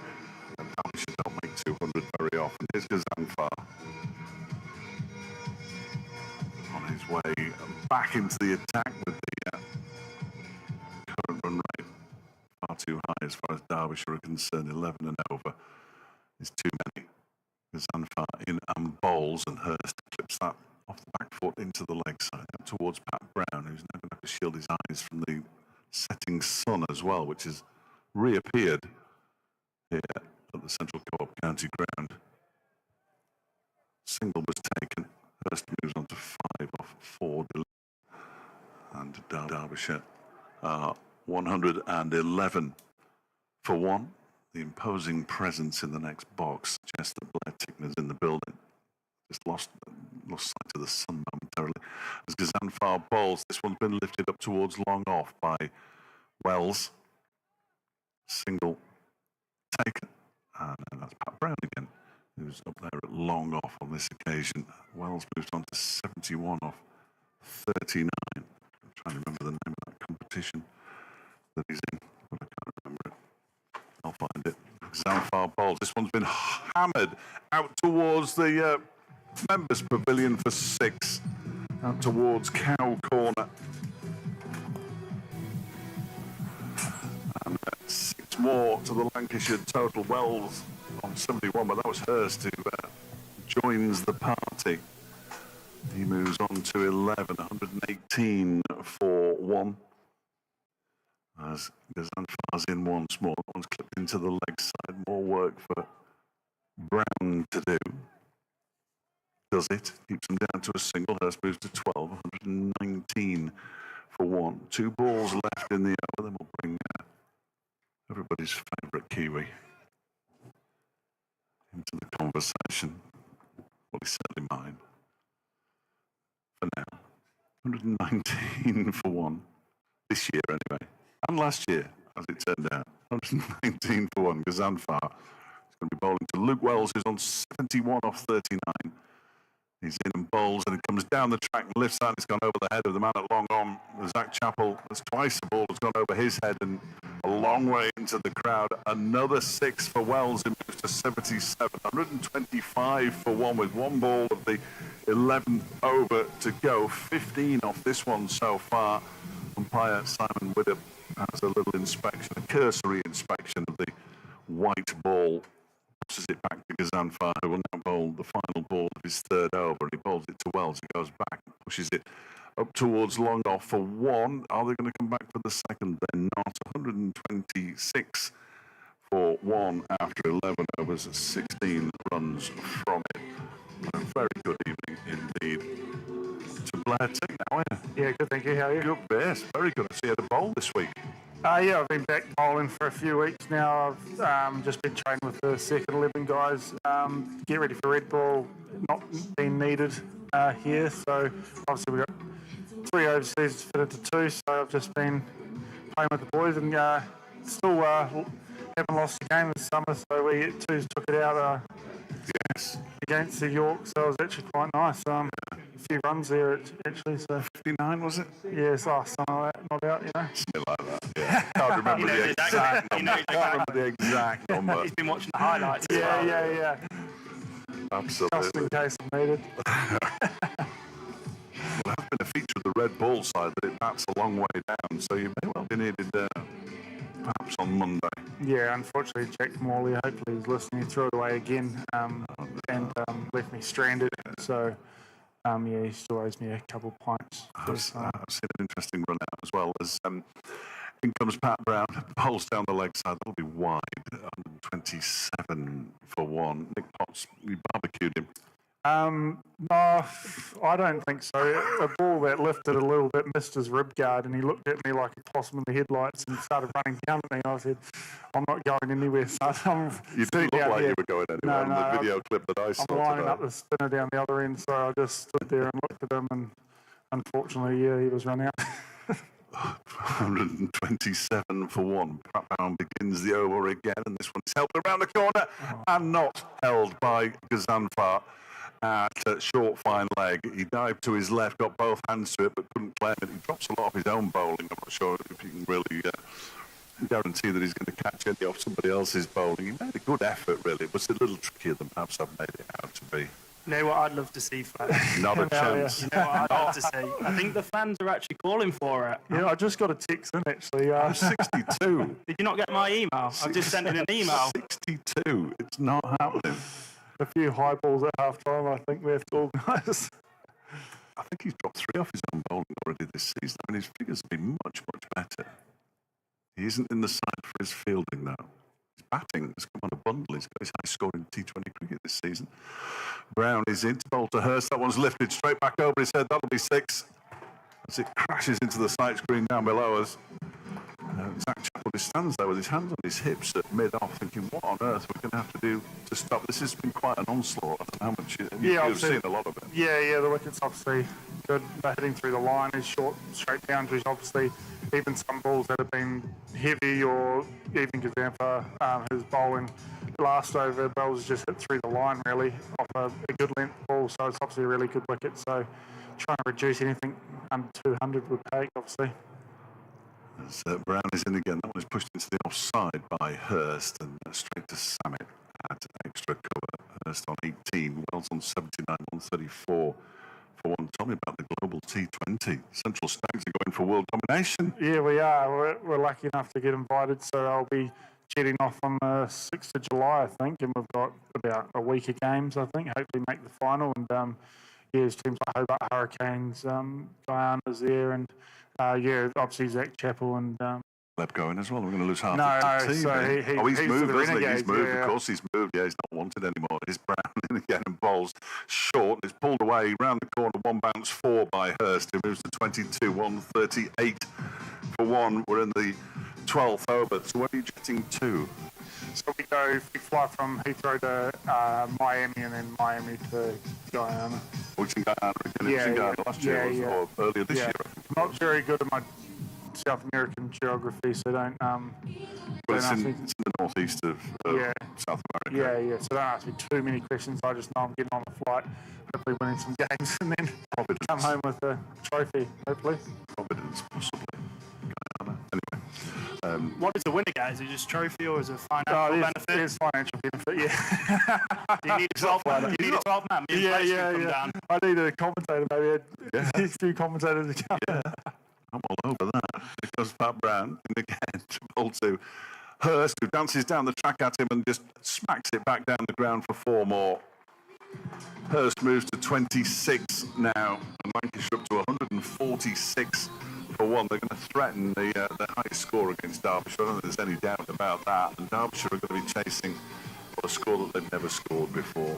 I think as well, I haven't really seen too much of Matt Hurst, but just looking on his Wikipedia and Crick Info page, he's played in the 100 and he's played in the Big Bash as well, so he's got a wealth of experience. We've all played in the 100, except me. I wouldn't. 140 I would actually, as this one is launched straight up in the air. Who's going to get underneath this one? Oh no, nobody, because that has gone for 6 into the permanent temporary stand. Just to the right of it as we look, actually, it was Mohamed Ghazanfar who would have been underneath it. That might have been very interesting indeed. As it was, Hurst moves on to 32, 1, 4, 8. Sometimes as well, when the ball goes up, you're praying it's nowhere near you, especially if you're away from home as well. Yeah. Well, you'll know soon when we do it at half time and high balls are coming up on the pitch. You know what I'd like to see? I see Fletcher under a high ball in front of the Western Terrace. I think that would be nice. Yes, we could organise it, I'm sure. Maybe see if we can go to the test tomorrow. The next day. Do it in front of a big crowd. Yeah. With your Indian shirt on as well. I'm not suggesting it's easy, but oh dear, I'm in all sorts of trouble here. Hurst has 32, Wells has 79. Partnership's already worth 46 off just 18 deliveries. It's 148 for 1 after 12 overs, and Martin Anderson is coming back for a third over. How do they pull this back, though? I think he's just got to hit back of a length. They've just been bowling a bit too full. As Blair said, it does look like a good wicket, though. You can easily hit through the line. We like good wickets, but no, I'm not so sure. This is going to be a good night for Derbyshire as Anderson is in, and that one is hammered down the ground. 1 bounce 4 into the sight screen by Luke Wells, who really is on it tonight. 83 not out. He moves to. Yeah, it's one of those things when it's high scoring and you've started not as well as you like. You obviously just take it ball by ball and try to restrict as much as possible, because sometimes in these high scoring games you can come down to the wire in the back end. There is Anderson again. That'll be wide outside the off stump. Well taken by Brooke Guest, in fairness, because he's standing up to Anderson, who is hurling them down at some pace. Not as quick as some, but at some pace. 153 for 1. Just one legitimate delivery bowled in the 13th over. I think it might be Dom Dietrich, actually. He's never around Derbyshire. That's this one, oh dear. That's 6 more, I think. Oh no, it's caught on the boundary by an Aaron Donald, and Luke Wells has gone. He went to the well one too many times. That one looked quite big. And all of a sudden, Wells has gone as well, and that just gives Derbyshire some hope, although it could be Liam Livingston next, so perhaps not. We'll wait and see who the next batter is, but it was a good catch by Donald. He was nice and cool on the boundary. A wicket's a wicket. That's a massive wicket in the game as well.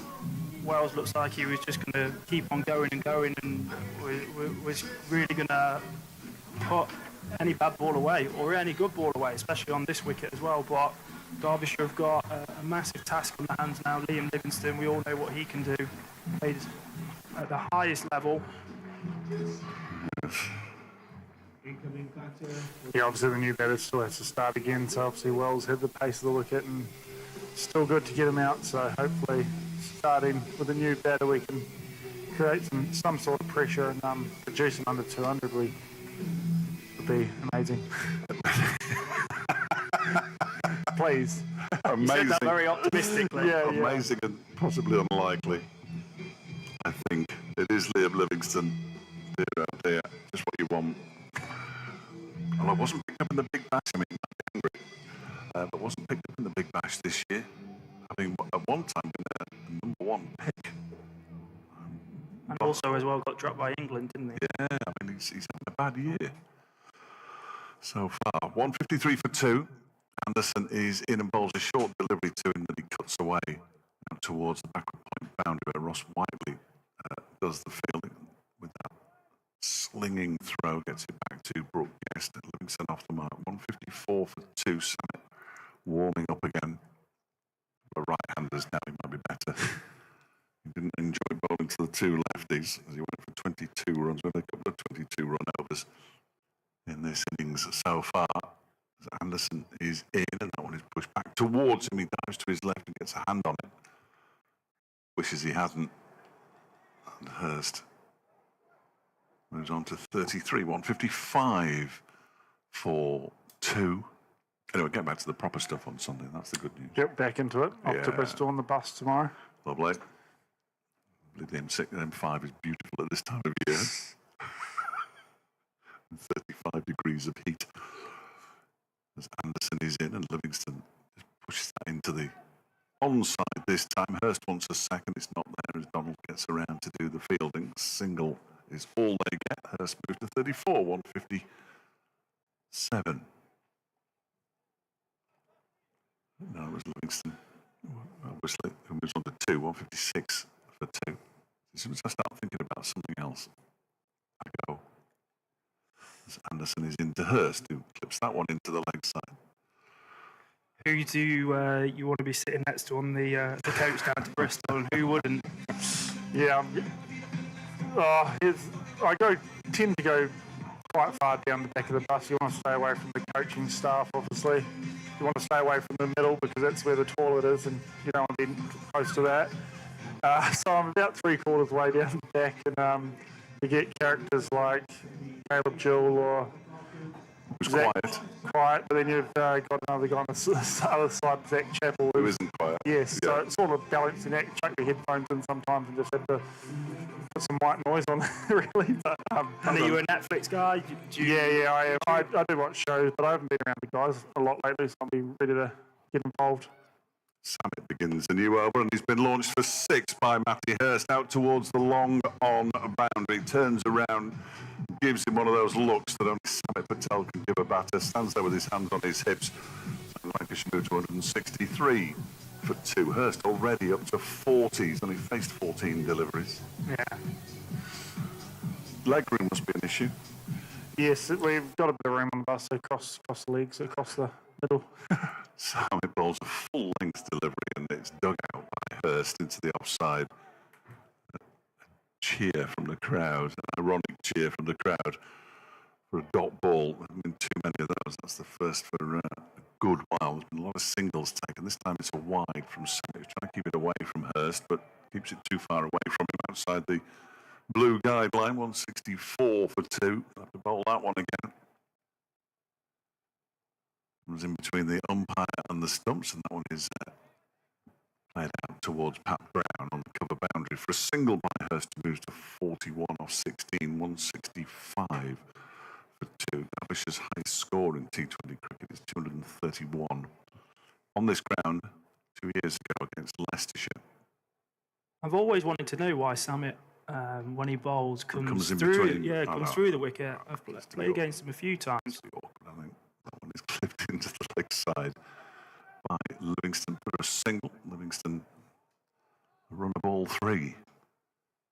Perhaps what we were expecting. The high score against Lancashire is 211. Again on this ground back in 2017. And Samet is in again. It's a full toss, and he doesn't make the most of it. Hurst plays it straight to Caleb. Jill, don't injure yourself, for goodness sake, ahead of the game at Bristol. Caleb looking at his left hand. That will be about the last thing Derbyshire need, is to pick up an injury. Samet bowls a full toss, and this one just gone over the head top of Caleb Jewell as he leapt in the air and thrust his left hand up. He's gone for 4, 170 for 2 at the end of 14 overs. 13 runs off that one. 172 equates to around about 12 and a bit and over. And that is an awful lot to chase. He struggled in that over. He was trying to bowl wide Yorkers. And 9 times out of 10, I'd back Samet to bowl and execute them, but unfortunately, just hasn't managed to hit the block hole. And I think there's a couple of people. Well, Samet scratching his head a little bit, wondering where who's going to be bowling next. Caleb Jewell still looking at that left hand, which concerns me enormously. He hasn't required any treatment or gone off as Kazanfar will bowl his final over. 3 overs for 32, which is not really like him. And he's going to be bowling to Liam Livingston, who hoists it into the leg side. It drops short of Pat Brown out there. Maybe the sun got in his. Just going to say tricky for him because the sun is low now, isn't it? And he went straight into it. But it's always sometimes difficult to judge the pace as well that it gets hit out. 171 for 2 as Hurst pulls this one into the leg side. That might go for 4. Yes, it does. It was a dive from Ben Aitchison, but he couldn't get there. And it split the 2 leg side fielders on the boundary effectively. 4 more to Hurst, who moves to 49 now off 19 balls. I don't know how many other options Patel's got. I know that Madsen does bowl in T20s and has done. Hasn't bowled for a couple of years. Has he not? I thought he did it for the. Shoulder issues. As Gazanfar bowls. That's played back to him just beyond his left. He bowls them if we're looking for a declaration. Yes. If that makes sense. yeah. Or, I think you picked 2 for up, didn't you? It's a 50 for Hurst off 20 deliveries, incidentally, at 176 for 2. He also bowls when the over rate is looking a bit iffy because he can get through an over in about 45 seconds. Sanfar bowls. That was a quick delivery as it's turned into the leg side by Livingston, who moves on to 5, 177 for 2. I have no idea how you would go about chasing 12 and a half and over from the off. It's basically all guns blazing. It's the kind of game where you either get close or you fall in a big heap. Sanfar bowls a slower delivery and it completely foxes Hurst, who gets some bat on it, pushes it up to long on. For a single Hurst to 51, 178 for 2. Crowd on the grandstand bathed in sunshine now. Most of the rest of the crowd is in shade. As Gazanfar bowls, and that one's going to go into the members' pavilion, is it? Yes, just about.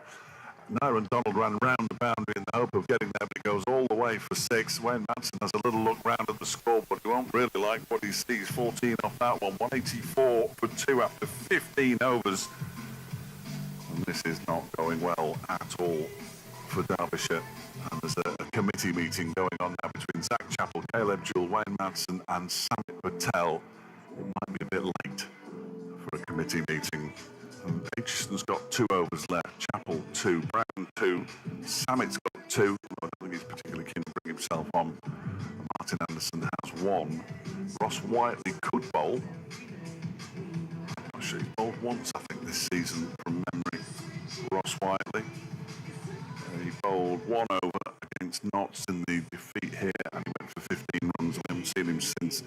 It's going to be Zach Chappell. Good to see Zach back out there, having missed a few games through injury, especially with the game at Bristol. I'm all about Bristol, mate. I've given up on this. All about Bristol on Sunday.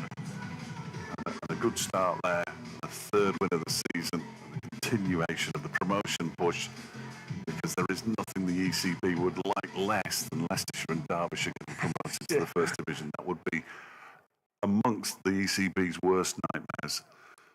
Here is Zach Chappell from the racecourse end, bowling to Hurst. He's in, and Hurst tries to pull this. He pulls it far too straight, actually. It goes straight to Donald, who's just down to our right. Single is taken. Hurst moves to 52, 185 for 2. If Leicester can win the Premier League. Well, yes. Yeah, no, I mean, there's no reason, having seen all the teams now as well. Derbyshire have played everybody once in the first half of the season, which is relatively unusual for county championship cricket in itself. I don't see any reason why they can't maintain their current status, certainly, as Chappell bowled. Dear, oh dear. Livingston has hit that an absolute mile. It's gone into the bar and then bounced off the concrete and into the conifers. That was huge. That was like a hammer thrower. The straight arms, and it's like one of those, you get those little toys that you can play cricket with. It was just ridiculous. That's gone an absolute mile. There's nobody in world cricket that can hit it as clean as Liam Livingstone. I think as well, when do you get to the point where you just think, all my options are out, let's just go to Yorkers? Yeah, obviously, Samuel was trying to go to Yorkers. Some days it's not coming out. So I think it is time to go to that plan. Unfortunately, it is hard. Livingston does lap as well, so you have to actually put your final leg back if you're going to bowl straight hole. He is a headache. Obviously, I would have my final leg back if I was going hole, but obviously if it's not coming out as well, it's always hard. It's a hard place to be as a bowler. Yeah, you don't envy the guys right now. It's a bad game, isn't it? Yeah, Just human bowling machines. just the ignominy for David Lloyd is that he has to bring a box of balls out for the umpires to select a new ball because that one that was hit by Livingston has disappeared. It's gone. 191 for 2 with 4 overs and 4 balls to go. Oh dear. I should have written down what Lancashire's high score against Derbyshire was. Anyway, 130, wasn't it? yeah, it was a lot. This one is clouded down the ground. It's going to bounce just in front of an Aaron Donald, and they're going to go through for a single. Livingston will move on to 18 off 192. Do you cut across to rugby union here? Because the British and Irish lines... Don't tell me. They're kicking off. Don't tell me. I was going to watch that one. They're kicking off now. I'm just a bit disappointed that they're not going to Australia without playing that game, because I like when they play the Super Rugby teams, might get tipped up, a little upset against the smaller teams, but they're playing Argentina tonight in Dublin, so... When the Western Force first started, this one is a full toss from Zach Chappell up towards an Aaron Donald. Single is taken. Hurst moves to 53. Seems like the plan now is just they want to go really full. Yeah. That's 2 balls. He's tried to go as full as possible, and you can really, you can try and set a field to that. Yeah, obviously they brought Square Leg up, mid-off out, and even covers out, so they're going, they can go wide hole, straight hole. Unfortunately, he does lap, so hopefully he changes his paces like that. Oh, he's going off the edge this time down to third man. Zach Chappell gives him a stare. I don't think Livingston will care too much as he moves to 22, 197 for 2. The highest score, of course, against Derbyshire is in that never-to-be-forgotten horror show in the quarter-final at Taunton when Somerset made 265 Oh, I did hear about this the other day. for 5. The last time we made finals? Yes. Yes. Yes. I think they were barred from making finals after that for about 10 seasons. In goes Chappell again, balls to Livingston. That's wide. And is it going to be... No, it's just going to be a bye, I think. It is. Signalled by David Milnes, 198 for 2. At the end of the over, so another 14 runs off that one. 13, 14 and 14, the last 3 overs. That game against Somerset, which was a quarter-final down at Taunton, Riley Russo made 93 off 36. As Riley Russo can. Derbyshire were then bowled out for 74. It was quite a heavy defeat. Yes. It's notorious for runs, though, isn't it? Somerset. Yes, but normally for both teams. Bless him, Matty McKinnon, and good evening to the McKinnons if they are listening. Matty McKinnon went for 82 in his 4 overs. 82. You didn't need to mention that, did you? You really didn't. I did. What does Blair and I say to that? Yeah, I was a bit saddened to see one of the Irish boys on debut the other day getting hit for 81. It puts a dagger in my heart as a bowler. I don't like to see any bowler getting hit, and just one of those things that the bowling stats come up about the worst bowling figures in T20 cricket every time there's a high score, and I stick with my bowlers. I feel for them. It didn't look like the biggest of grounds as well. No, I did watch Island. I did watch a little bit. He was Breathing? Was it breathing? Yeah, he was getting nicked over the slips and all sorts. So unfortunate day. Aitchison's back into the attack. And the first ball is a dot ball by Livingston out towards the man at cover, who is... I think they are going Operation Yorkers. You've got Samit, very fine third man, or any sort of edges or just anything feel like the lap's going to come, but I don't know if he thinks there's enough pace on it to do it. But we'll wait and see. This one is wide of the stump, and it's just hammered by Liam Livingston. Almost takes out the Lancashire snapper on the cover boundary. He's in danger. 200 up for Lancashire. Livingston moves to 22. 202 for 2 as Brooke gets his turn to turn around and look at the score, but don't look at it for too long, Brooke, for goodness sake. 202 for 2. We're in the 17th over. High score in the blast this season. 237, Northampton 2 against Yorkshire. That's a full delivery. There's a big appeal for leg before wicket, but not out, says umpire Widdop. And the reason for that is that umpire Widdop believes that Liam Livingstone hit it. He moves to 27, 203 for 2. Lancashire did make 216 against Notts. It's not a bad score in itself. They're going to surpass that, I would suggest, with 21 balls to go in this innings. They might even surpass the 237 as this next delivery. Well, Hurst has gone for the scoop. He's actually come off the very toe end of his bat, as Blair said. And it's another dot ball. This is a remarkable over, given the carnage that has gone before it. It's a high score against Derbyshire, 225 for 7 here in 2014. No, at Old Trafford in 2014. And that one is pushed back to Brad Aitchison by Matty Hurst into the ground and back to Aitchison. The biggest score here is 220 in 2009. There we go. They'll probably surpass that as well. Here comes Aitchison again. Bowls. He's gone for the little lap around the corner. It's beaten Samit Patel on the edge of the circle and gone for 4. That's disappointing. It's a horrible place to field, in fairness. 207 for 2. Just 9 runs off the over. Remarkable. Just shows your margin for errors are so slim. Sometimes when the batter plays a shot like that, you've just got to tip your hat off because it's a matter of inches, that is. And unfortunately, it's gone past Samit's left-hand side and found the boundary. But it just shows the couple of balls that Aitchison did nail the Yorker is absolutely gold dust. It's just how consistent you can hit the Yorker. Very much easier said than done. Yeah. There's Samit. He's got 2 overs left. He's gone for 35 in his first 2.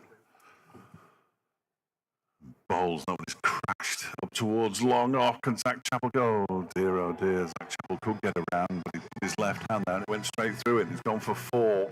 And anything that could go wrong, has gone wrong. And then some. 211 for 2 as Livingstone moves on to 31. I don't get many messages when Derbyshire are doing well, but boy, oh boy, do they pile on when they're not doing so well. This is just people I know on WhatsApp. That one is put out into the offside. Pat Brown will get round to do the fielding, and Livingstone will be restricted to a single. He moves on to 32, 212. Hopefully it's not the Tickners back in New Zealand because they're listening in now. They're waking up, so hopefully they're not. They've not got my number, have they? Nah, I don't think so yet. Passed on my number yeah, to your get on entire that family. This one's been played out into the offside by Matty Hurst for a single. That's Pat Brown out there. My colleagues who's in the ground says he can't wait to say he was there for the world's highest ever T20 score. Well, they're not going to get that. As Samit bowls again full, and it's driven by Livingstone again out to Pat Brown on the cover boundary. They think about coming back for the second, but then remember it's Pat Brown. And his throw was as good as ever.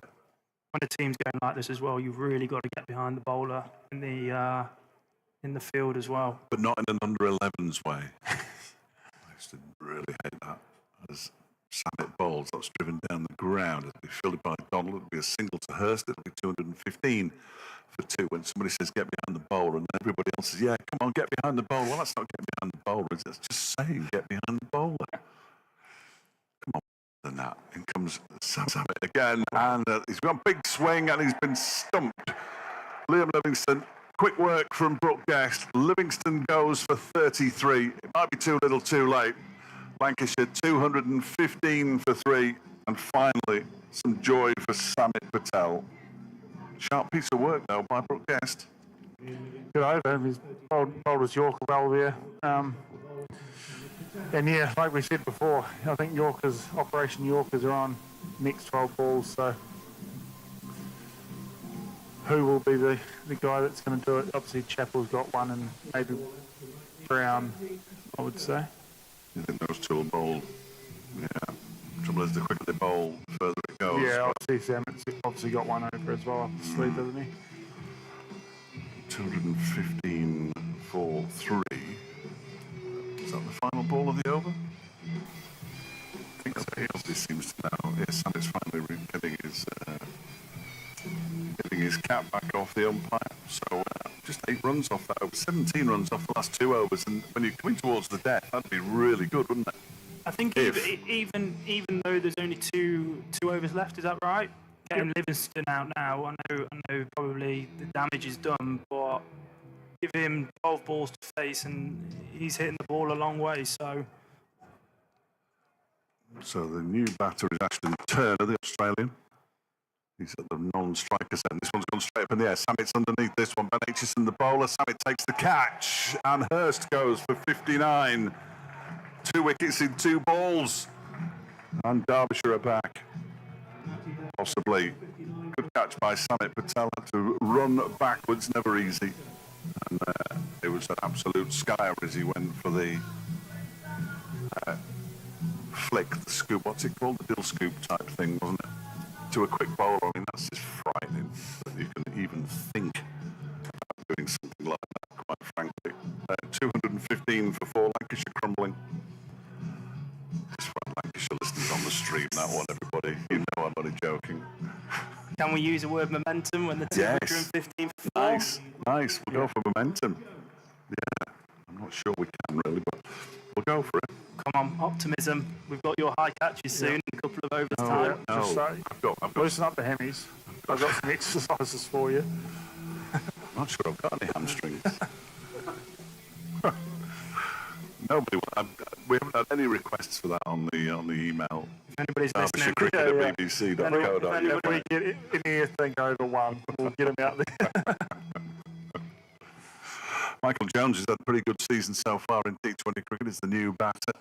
Aitchison is into him, full toss, and it's driven down the ground for 4 runs. Just missed his Yorker on that occasion. Van Aitchison, which is always the danger, of course. Jones off the mark straight away, 219 for 4. and I believe did these two play with each other at Durham? Oh, that's a great shout. Yes, I think they probably did. Jones is a Scotland international from Ormskirk, which always baffles me. Ashton Turner is he's an Australian, isn't he? Yes. Here comes Aitchison and bowls, and that one has been driven out towards the wide, long off boundary. That might have gone all the way for 6, you know. No, it's just 4, signalled by the umpire out towards the covered stand. And Jones, 8 off 2 balls, 223 for 4. Maybe we should have kept Livingston in. Yes. Yes, he wasn't going anywhere, was he? He wasn't going anywhere. I just think it's so hard backhand being a bowler as well.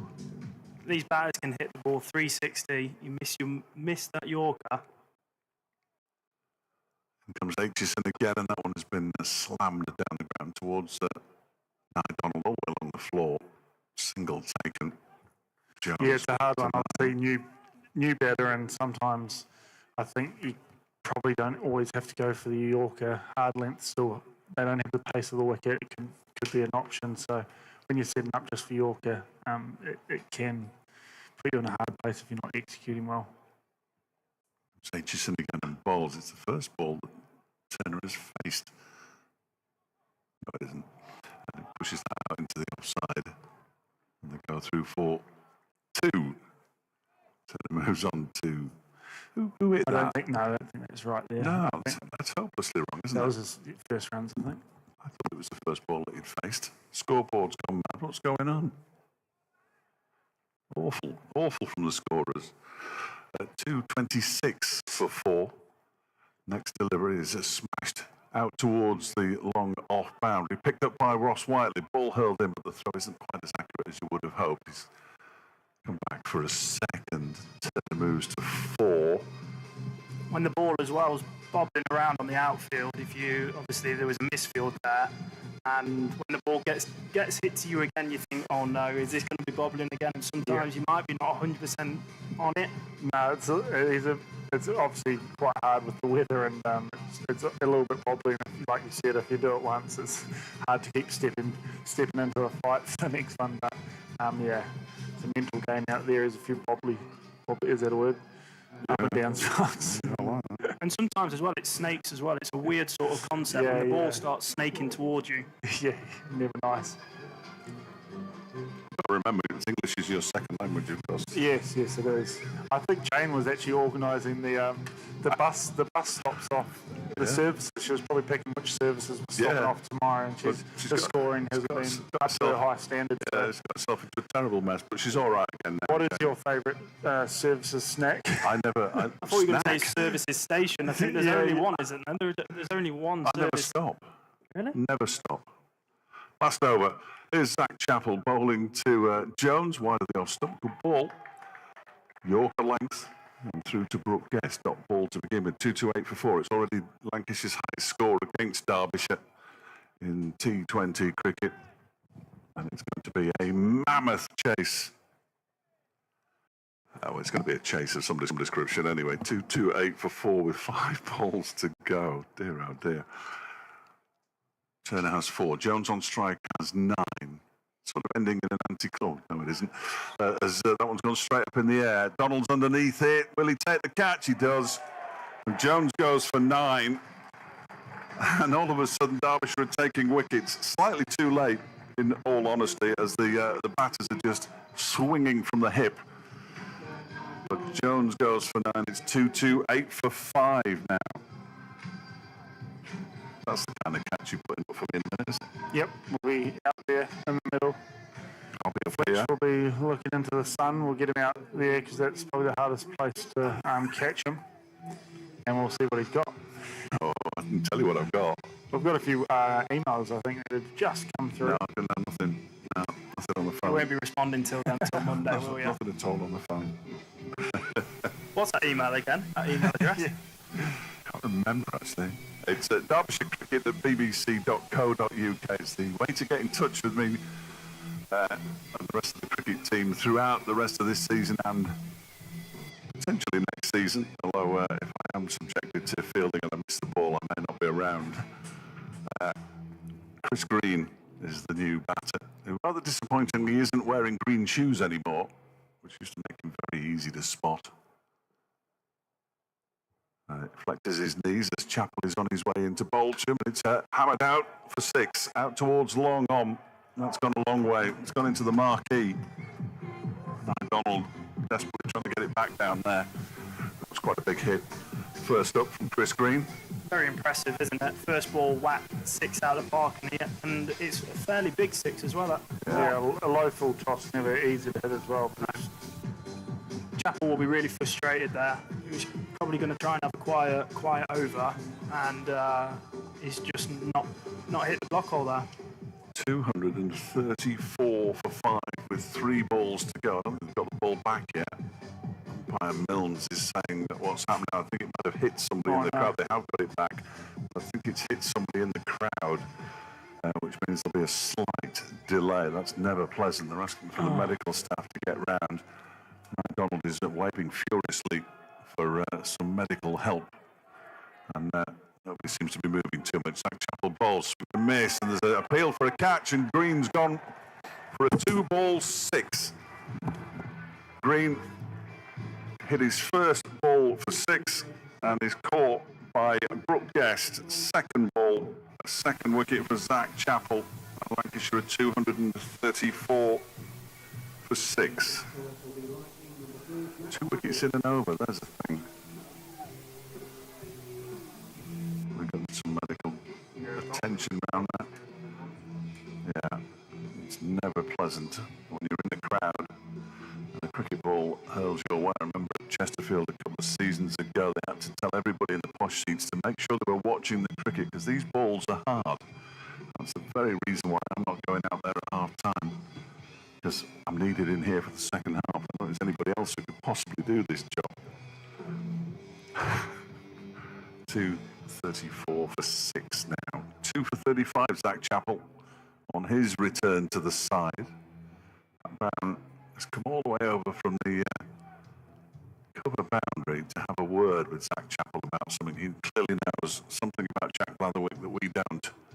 Apart from it's the most magnificent Lancastrian name.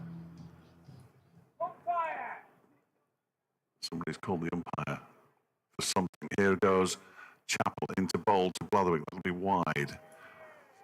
2:35, 4, 6. There's still some concern down there, is there? Can't see any. Yeah, they're still pointing. There's a couple of Derbyshire supporters pointing towards the marquee. Nyron Donald is looking around, looking quite concerned. I think the Derbyshire doctor or... Yeah, he's told them ambulance people over the far side, but they haven't moved. Next delivery might be wide as well. It is outside the off stump, trying to hide the ball from the batter. Another run to the total, 237, 4, 6. This is already the 5th highest score made against Derbyshire in T20 cricket. 2 of them have come in quarterfinals, of course. Somerset, which we've already spoken about, and the game here against Hampshire in 2017, which was the first time Derbyshire got to the quarterfinals, and Shahid Afridi scored the fastest his only T20 century as Chapel bowls. This one's been lifted. Oh my word, that's gone an absolute mile. It's landed on the roof of the marquee away to our right-hand side and is caught as it rolls off by a gentleman in the posh seats. That was huge. I think if you're a new batter and you wanted the ball anywhere, unfortunately it would have been there. I don't think he was confident to go for a wide Yorker 3 times in a row after two wides, unfortunately. So 242 for 6. Last ball of the innings. Zach Chapel runs away from us now. Blatherwick swings at a full toss, pushes it out into the onside. Are they going to come back for the second? They are. Are they going to make it? They're not. And Blatherwick is run out for 7. Turner is unbeaten on 4, and Lancashire finish on 243 for 6, which is the 4th highest score by an opposition side against Derbyshire in T20 cricket. Hugely, hugely disappointing. Derbyshire are going to do well if they're going to chase down 244. I would say at this early stage that they're almost certainly not going to chase down 244. In fact, they've only scored 200. That's the wrong page. They've only chased down 244. They've only scored 244. I'll get there in the end. Just tell me how difficult this is going to be, boys, will you? We'll help you out here. Thank you very much. So, if Derbyshire are going to do it, they're going to do it the hard way. I think they've never scored 244. There you go. That's what I was trying to say. I think it will be interesting to see how the Lancashire bowlers go about it. Obviously, they've got a handful of most of their bowlers are international bowlers as well. So it'll be interesting to see how they go and execute their plans. But Donald's in fantastic form. Second, I think out of the whole of the competition, he's got the 2nd highest strike rate in the whole of the competition. So let's just see. There could be some fireworks early on in the power play. Yeah, obviously when you're a bowler and you've got a total like this, you try to stick to your hard length as long as possible, hitting the top of the stumps, and then let them come to you. Really hope that you have a few skies and just be aggressive as long as possible. And if it does get close, obviously shutting it out. But yeah, if we have a big opening partnership, you never know. I think maybe if 120 after 10 overs, done down, both on 50. Well, against Leicester, they were 93 for 1, weren't they? Against Leicester, that was the opening last weekend. And also as well against Northampton, even though they lost early wickets, Samit and who was the other person that put on the big partnership? Martin Anderson. Yeah. Martin Anderson, they almost chased down 194. They did chase down 197 in the last time out against Leicestershire, which was a very impressive run chase. But as I said, they've never scored 244 either chasing or setting Derbyshire, so it is going to be really, really tricky. In complete contrast, at Edgbaston, Worcestershire have been bowled out for 134 by the Bears. So Birmingham look favourites in that one. Yorkshire 49 for 1 after 5.5 overs, chasing 194 to beat Durham up at Chester Street. And in the other game in the North Group, Nottinghamshire made 164 for 8 in their 20 overs. In Northamptonshire, the group leaders are 30 for 1 early in the 6th over there. There are other games going on in the South Group, but quite frankly, I'm not sure it's going to be particularly relevant. Luke Wood international bowler. Saqib Mahmood, international bowler. Tom Hartley, international bowler. It's going to be very, very difficult for Derbyshire. Saqib Mahmood is actually playing his first game of the season in the Blast, which may well just play into Derbyshire's hands a little bit. But of course, Luke Wells, who made 79 a little bit earlier, is going to come on and bowl some of his leg spin as well. Let's run you through the card. First man out was Keaton Jennings. That didn't come until the 10th over with a score of 102 for 1. He was run out as Ben Aitchison got his hand to a ball that was driven straight back at him by Luke Wells. He made 33. Wells himself 79 off 43 balls before he was caught by Aaron Donald in the deep off the bowling of Martin Anderson, 153 for 2. Liam Livingston stumped by Brooke Guest when he had a dance down the track and a swing at Samit Patel and missed the ball. He was out, Livingston, for 33 off 17 at 215 for 3. 215 for 4 when Matty Hurst went next ball, caught by Samit Patel off the bowling of Ben Aitchison for 59. Michael Jones caught and Aaron Donald bowled Chappell for 9, and Chris Green was caught by Brooke Guest off the bowling of Zach Chappell for a 2-ball 6.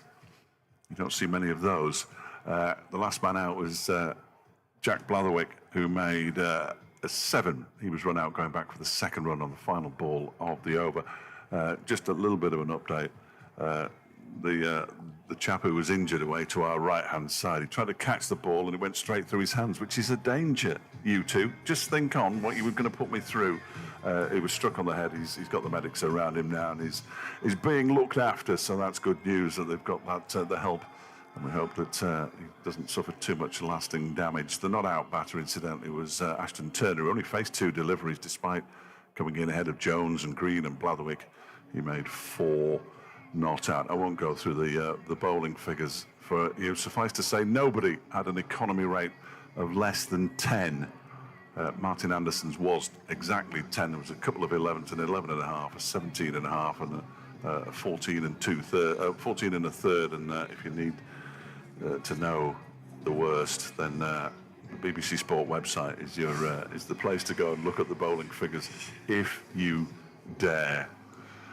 So nobody really has covered themselves in glory with the ball. No, they can do it with the bat. And on that note, I'll be down there in that dugout when we chase down 244. And when they do, I shall come and get you, Blair. It's always good to see you. We'll see you down at Bristol on Sunday for the resumption of the T20. The County Championship. That's what it's the resumption of.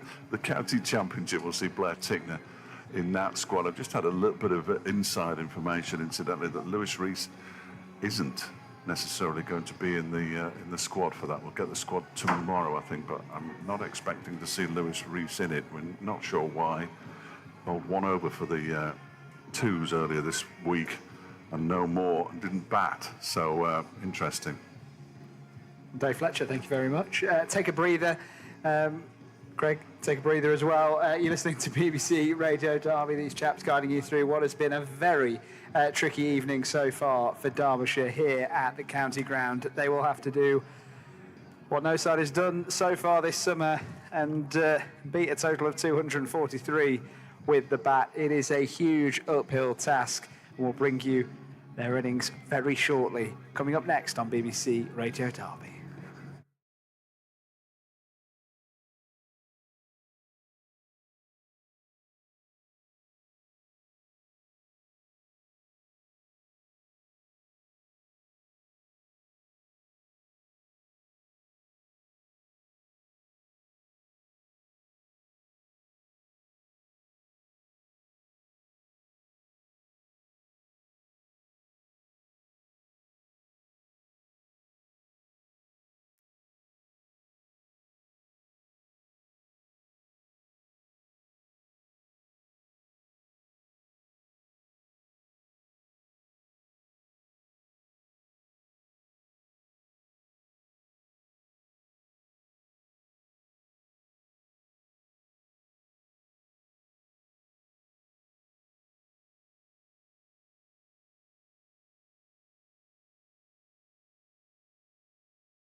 bit odd if you just disappeared and just like I just chimed in. Like, it's just,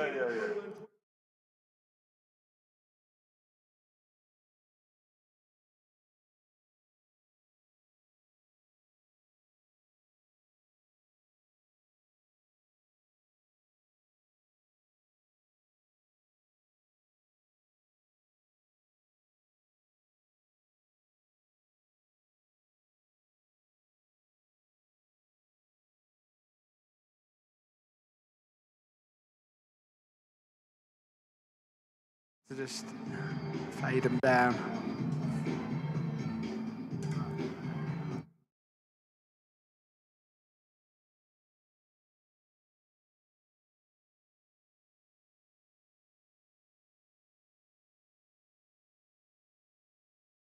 Just do it now, mate.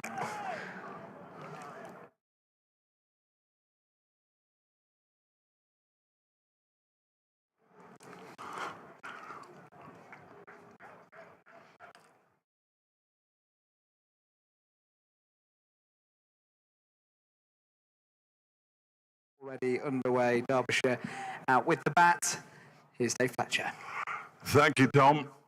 Yeah, I'm not sure which is first, the highlights or watching Derbyshire's reply, but Derbyshire has started their reply with a single and Aaron Donald pushing the ball up to mid-off after bowling of Luke Wood. One delivery gone in their reply to a rather bizarre 243. That's what they need to win, and this one is a single as well. This time to Caleb Jewell, ball bowled on his hip by the left armour. Wood into the leg side, 2 without loss. So they actually require 244 runs, which is more than they've ever scored in their T20 history. One of my fellow travellers for county championship matches said we'll win this in 18 overs. Here comes Luke Wood. He's not the first person to say that to me either. Wood is in and Donald, gets caught midships. And the ball just dribbles into the offside. Even Twiggy's coming to the box now. Just to gloat. Oh dear.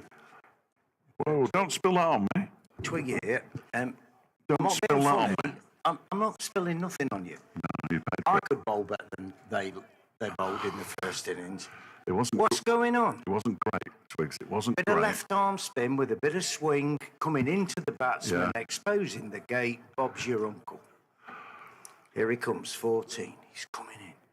Bowls. Smacks it down on the leg side, fielded rather handsomely. He's quite a handsome chap, number 44. Michael Jones, yeah. Luke Wood, the bowler, incidentally, Twigs, if you want to help the listeners out at all. But they don't need. They know all the numbers. I know it's Luke Wood. What did he say then? But because they already know. Why tell them something they already know? That's what we do for a living. I hate to tell you this, but that is actually what we do for a Listen, living. I'm here to paint pictures. Go on then. The crowd at the back there. This bowler comes in, bowls. Steered away on the offside. Fielded. Down at long leg. Right. No, long off. He's just had the They've taken the headphones I'm not off. surprised. I'm not surprised. Jack Blatherwick with the fielding down there at third man. Thank you, Dom. You've risked. This was going to be an award-winning commentary, but unfortunately, it's just been hijacked.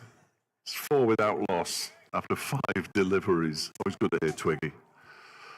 I say always. Here comes Wood to bowl the final ball of the first over, bowling to an Aaron Donald, who's got 4 runs for it. He's just turned it around the corner very nicely indeed. The first boundary in the Derbyshire reply there, 9 without loss. After the scoreboard over there says 8. I think it might be 9. Oh dear, they're killing me here. Anyway, whatever it is, Derbyshire haven't lost a wicket in the first over. That's all that matters, That's isn't all it? that matters at And this it also stage. doesn't matter whoever wins the power play. Yes. Yes. I told you to smack it. He should smack it down the leg side. There's runs aplenty there. There's a massive opening. I'm going. Is that your first? My first string. It's my second. Oh, no wonder he's making less sense than normal. Bye, Twiggy. 4th? Blimey. I'm surprised we let him on air. He told me it was 1. Yeah, it is 8 without loss at the end of the first over. I'm reliably informed anyway, so they're on their way. It's going to be Saqib Mahmood, another international bowler.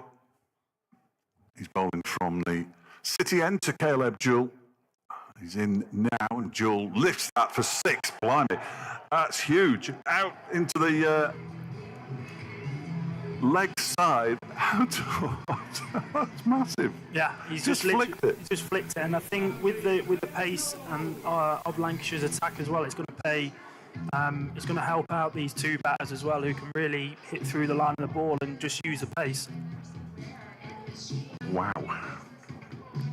That was enormous out towards the hospitality to our right, which is getting peppered tonight, I think it's fair to say. 14 without loss. Mahmood in again, and that one is when he tries to force it in the offside, into the offside. He does manage to get it into the offside straight to Keaton Jennings. But He just changed his line there a little bit. I think when you open the bowling, you've got to sometimes gauge how much it's going to swing as well. Now he's just seeing that there is a bit of movement out there. He's just realigned back onto off stump. Big bash winner, Caleb Jewell. Never tire of saying it. Moved to the Renegades from the Hurricanes over the close season, if there is indeed a close season, as Mahmood is in again, and that was whipped into the leg side for 4 more by Jewell, slightly overpitched by Saqib Mahmood. And away it goes out towards the cupboard stand. 4 more to Jewell, who moves to 12, 18 without loss in the second over. It's promising, doesn't it? Well, it does. And you're right. And I've been... Maybe they said in the changing room it was 10 too short. You just never know, do you? Yeah, they really struggled in those final few overs, boys. Covering Derbyshire for as long as I have, you can understand my pessimism. Optimism. No, that wouldn't be understandable at all. But this has gone well so far. Saqib Mahmood is in, bowls to Jewell, has a swing and a miss at that one. They really have to go hard, though, don't they? I mean, there's no point in prodding the ball around and getting 50 in the power play and going nowhere. You might as well give it a go. Yeah, but you have got to set up for the back end of the of the game. That's where you win and lose the game. If you can set it up and have a really good sort of power play with damage limitations when it comes to the wickets column. Crowd hushed for the time being. 18 without loss. Saqib Mahmood on his way into bowl to Caleb Jewell, who's lifted this out towards the backward square leg boundary for 6. Into the moved stand. Almost picked up by a gentleman who resembles me in some way. Same haircut, similar facial hair. 24 without loss. This is remarkable. That was another big hit. It is just that confidence that they've got with the 2 back-to-back wins. There's absolute no fear of losing a wicket or anything like that. You hit through the line of the ball and you get rewarded. You can't really go out there with fear, can you? The old scoreboard is sort of playing up, keeps flashing, but it's back to normal again now. 24 without loss, final ball of the second over. Saqib Mahmood is on his way in, bowls to Jewell, who drives this for 4 more out to the cover boundary. That's a glorious shot from Caleb Jewell. He moves on to 22. 28 without loss after 2 overs. 20 runs off that one. And Derbyshire are at least giving this a go. They're giving it a chance, aren't they? And it just shows even 2 fine international players that have played and bowled all the way around the world. Once they miss their line, they can be really put under pressure. Good pitch as well. Not the full deliveries that are smashed out to cover, get the chance to use the pitch particularly. Lukewood's going to bowl over number 3. Very much a case of if you can get the ball to swing, it will swing early, and Lukewood does swing the ball. Ashton Turner, I think, just having a chat with him there. Yeah. Ashton Turner to his left and Chris Green to his right. Donald back on strike, and that one strikes the pad. It looks like it was pitching outside leg stump in any case, and Donald was trying to hit that one into next week. And I was just saying at the top of the programme as well, that if Donald isn't going as quick as people would like him to go, he needs to give himself a couple more balls. Get off strike, just a bit like what Jennings was doing Jennings wasn't timing it as well, or having as much exposure to facing the bowlers, so he just rotated the strike and got Luke Wells on strike. Had the breakdown of that magnificent innings that he played at Edgbaston here as Wood is in, takes a step into the leg side and launches it down the ground for 6. Whoa! Almost got over the fence as a gentleman down there who was looking like he was interested in catching it. I've been running in the opposite direction. That's another big hit from an Aaron Donald, who moves on to 12, 34 without loss. When you looked at that innings, 14 off the first 8 balls that he faced, and then 39 off the next 10. There was still a dot in those 10 balls. Just shows what he can do and how capable it is. It's frightening what they can do nowadays. 32 without loss. Wood on his way in and bowls. No, that almost gets through. It's turned around the corner down the short, fine leg, where it's stopped by the chest of Michael Jones. I think that is a short, fine leg. And Donald picks up a single to move to 11. 33 without loss. And that's the danger of the left armour of Wood. I think when he's been playing for England, that Fuller ball has got him that wicket, and he's tried to do that with Donald, and luckily he's managed just to get an inside edge on that and trickle down to short, fine leg. Man on the point boundary, who was on the square leg boundary, has come up. There are 2 men on the leg side for the left-handed Caleb Jewell.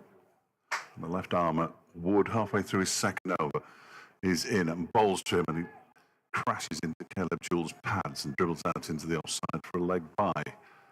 34 without loss.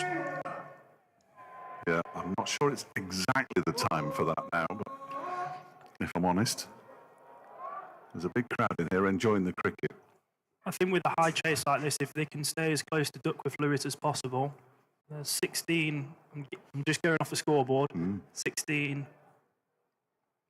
sorry, it was on the other scoreboard. Yeah, I don't believe that one. Technical glitch. Yeah. Here comes Wood again, and that's a short ball. It isn't signalled wide, it's one shoulder. Looked like he went a bit too early there, and Luke Wood managed just to push it across him. Got out of shape, didn't he? Duckworth-Lewis is 28 at this stage, and Derbyshire 34 without loss, so to stay with it and then it pours down, this could be a remarkable victory. There's no real sign of rain at the moment. There's a lot of blue sky up there. Is that a bit of optimism creeping in there, Fletch? Just a little bit. Just a little bit. Nothing that a couple of wickets wouldn't put right. 34 without loss. As Wood is in. Oh, Donald's hit that high, and long, and for 6, out towards the bar. Blimey.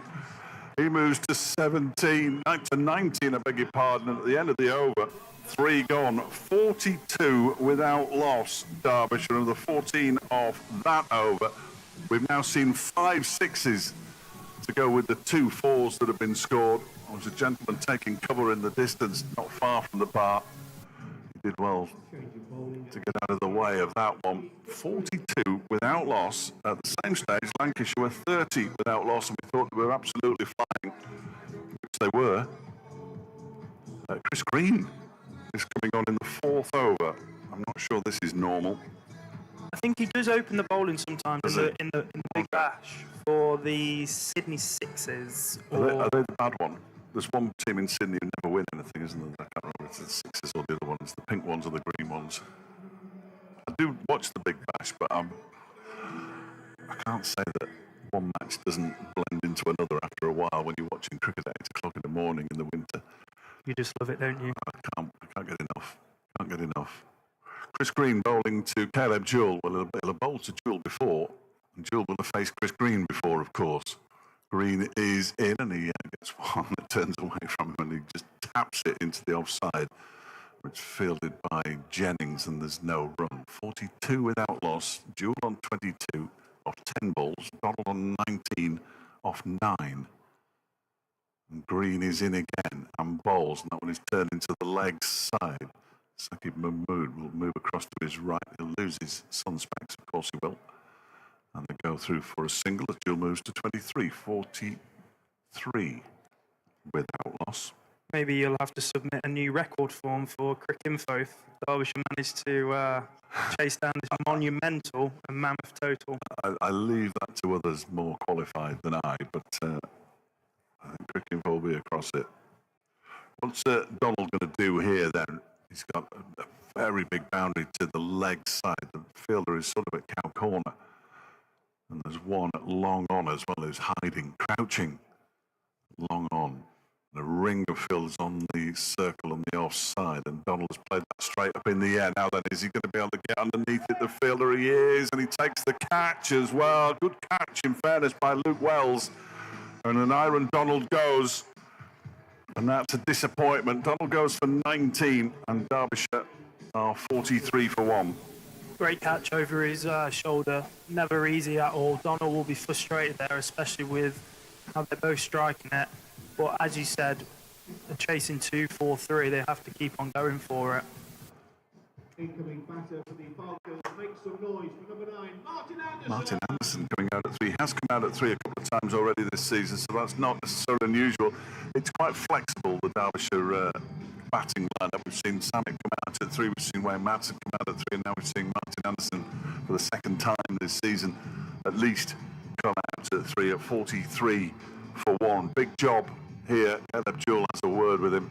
Martin Anderson, of course, got a very, very good 70 of 46 balls at Leicester, but hasn't scored many runs since. It was a little unfortunate on a couple of occasions to be dismissed, but it doesn't say unfortunate in the scorebook, sadly.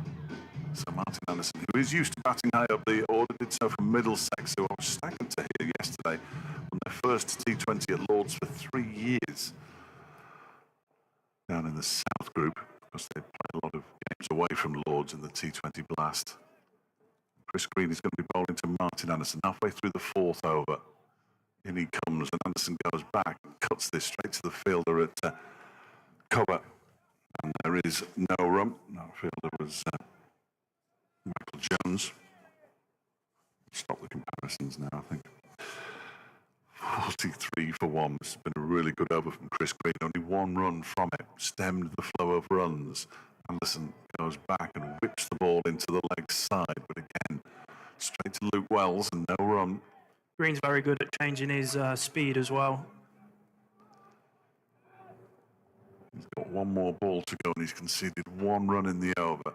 In he comes, bowls to Anderson, he goes back and lifts this down towards long on. They're thinking about coming back for the second, they will, due to a fumble.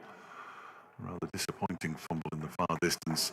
2 runs off the final ball. Anderson's up and running, 45 for 1 after 4 overs at the same stage. Lancashire were 39 without loss, because the loss of that wicket means they're now behind on Douglas Lewis. Just 3 runs off the over, and Luke Wood is about to bowl a 3rd over in the power play, taking over the Jimmy Anderson role. Anderson normally bowls 3 overs in the power play and then comes back for 1 more later on. They just want to get Jewell out as quick as possible. Being a left arm seamer as well, Wood, he's going to try and extract as much swing as possible. He goes in and bowls to Jewell, full delivery, clips it out into the leg side for a single. Jewell moves on to 24 of 12. So strike rate of 200 for Caleb Jewell, 46 for 1. They're still there or thereabouts with the Duckworth Lewis as well. Obviously, as you said, they've lost a wicket, which always drags back that Duckworth Lewis. Yes, they need to. It's a tricky one, isn't it? They need to score heavily and keep wickets intact. It's fairly simple. Very, very straightforward. 46 for 1. Martin Anderson facing Luke Wood and clips that into the leg side. There's going to be a single here. Saqib Mahmood, Chris Green rather, picks up and shies at the stumps and misses. They go through for the single. 47 for 1. But, an Aaron Donald innings, 2 sixes and 1 4. Caleb Jewell's got 2 sixes and 2 4s in his 24. The scoreboard tells us requiring 197 runs to win from here. That would have been a lot from the start. As as Wood is on his way into bowl to Jewell. Slower delivery that's dropped. And now Caleb Jewell slips over, but he manages to get back to his feet. That was a fairly straightforward catch for Tom Hartley. And he's just shelled it. And Caleb Jewell gets a life, moves on to 25, 48 for 1. I can't work out how Hartley hasn't caught that. Sometimes it's a little bit difficult to spot the ball out of the crowd, but I'm not making any excuse of. He's an international bowler and all-rounder. He should have caught it. I'm not sure it'll make how much difference it'll make in the end. It'll make a significant difference if Caleb Jewell goes on to make a decent score. We shall wait and see as Wood is on his way in now to bowl to Anderson, who lifts this straight to the man at backward square leg and he's caught on the boundary. He didn't have to move. Jack Blatherwick takes the catch. Anderson goes. Derbyshire are 48 for 2. I'm afraid the inevitable is going to happen here this evening at the Central Co-op County Ground as Wayne Madsen comes out to bat. They're going to need an enormous innings from Madsen as Anderson going up the order hasn't really worked. He's dismissed for 3. It looked like the Derbyshire crowd as well. We're getting stuck into Blatherwick then, so he just turned around and gave them the hush sign. I think midweek as well, he took a spectacular catch, Blatherwick. I don't know whether you saw that, Fletch. No. Against Worcester in a similar position off Luke Wood as well. One-handed catch. So he didn't have to move, did he? Did not have to move. There were 2 men outside the circle, and that has gone straight down Blatherwick's throat. So a lot resting now on Caleb Jewell as it already was, and Wayne Madsen, Sammy Patel, Brooke Guest and Ross Whiteley before the bowlers come in. Derbyshire chasing 244 or 48 for 2, which is by no means their worst power play, even if it finished now. There's Wood on his way into bowl to Madsen, who lifts that to the offside and he's caught by Keaton Jennings and he goes first ball. Wood's on a hat-trick and Derbyshire are hurtling towards defeat. They're 48 for 3. Looked like that stopped in the wicket a little bit. Good catch. Very good catch. Tumbling to his left from Keaton Jennings. And, well, they've a lot rested on Madsen and Patel and Guest. A lot now rests on Patel and Guest because Madsen has gone first ball duck. And Luke Wood is on a hat-trick. Very excited next door in the Radio Lancashire box. Sammy Patel, the Derbyshire skipper, comes in with 6 balls of the power play still to go, and Derbyshire have lost 3 wickets in the power play. Doesn't matter who wins a power play though, does it, Fletch? It's back. It's back.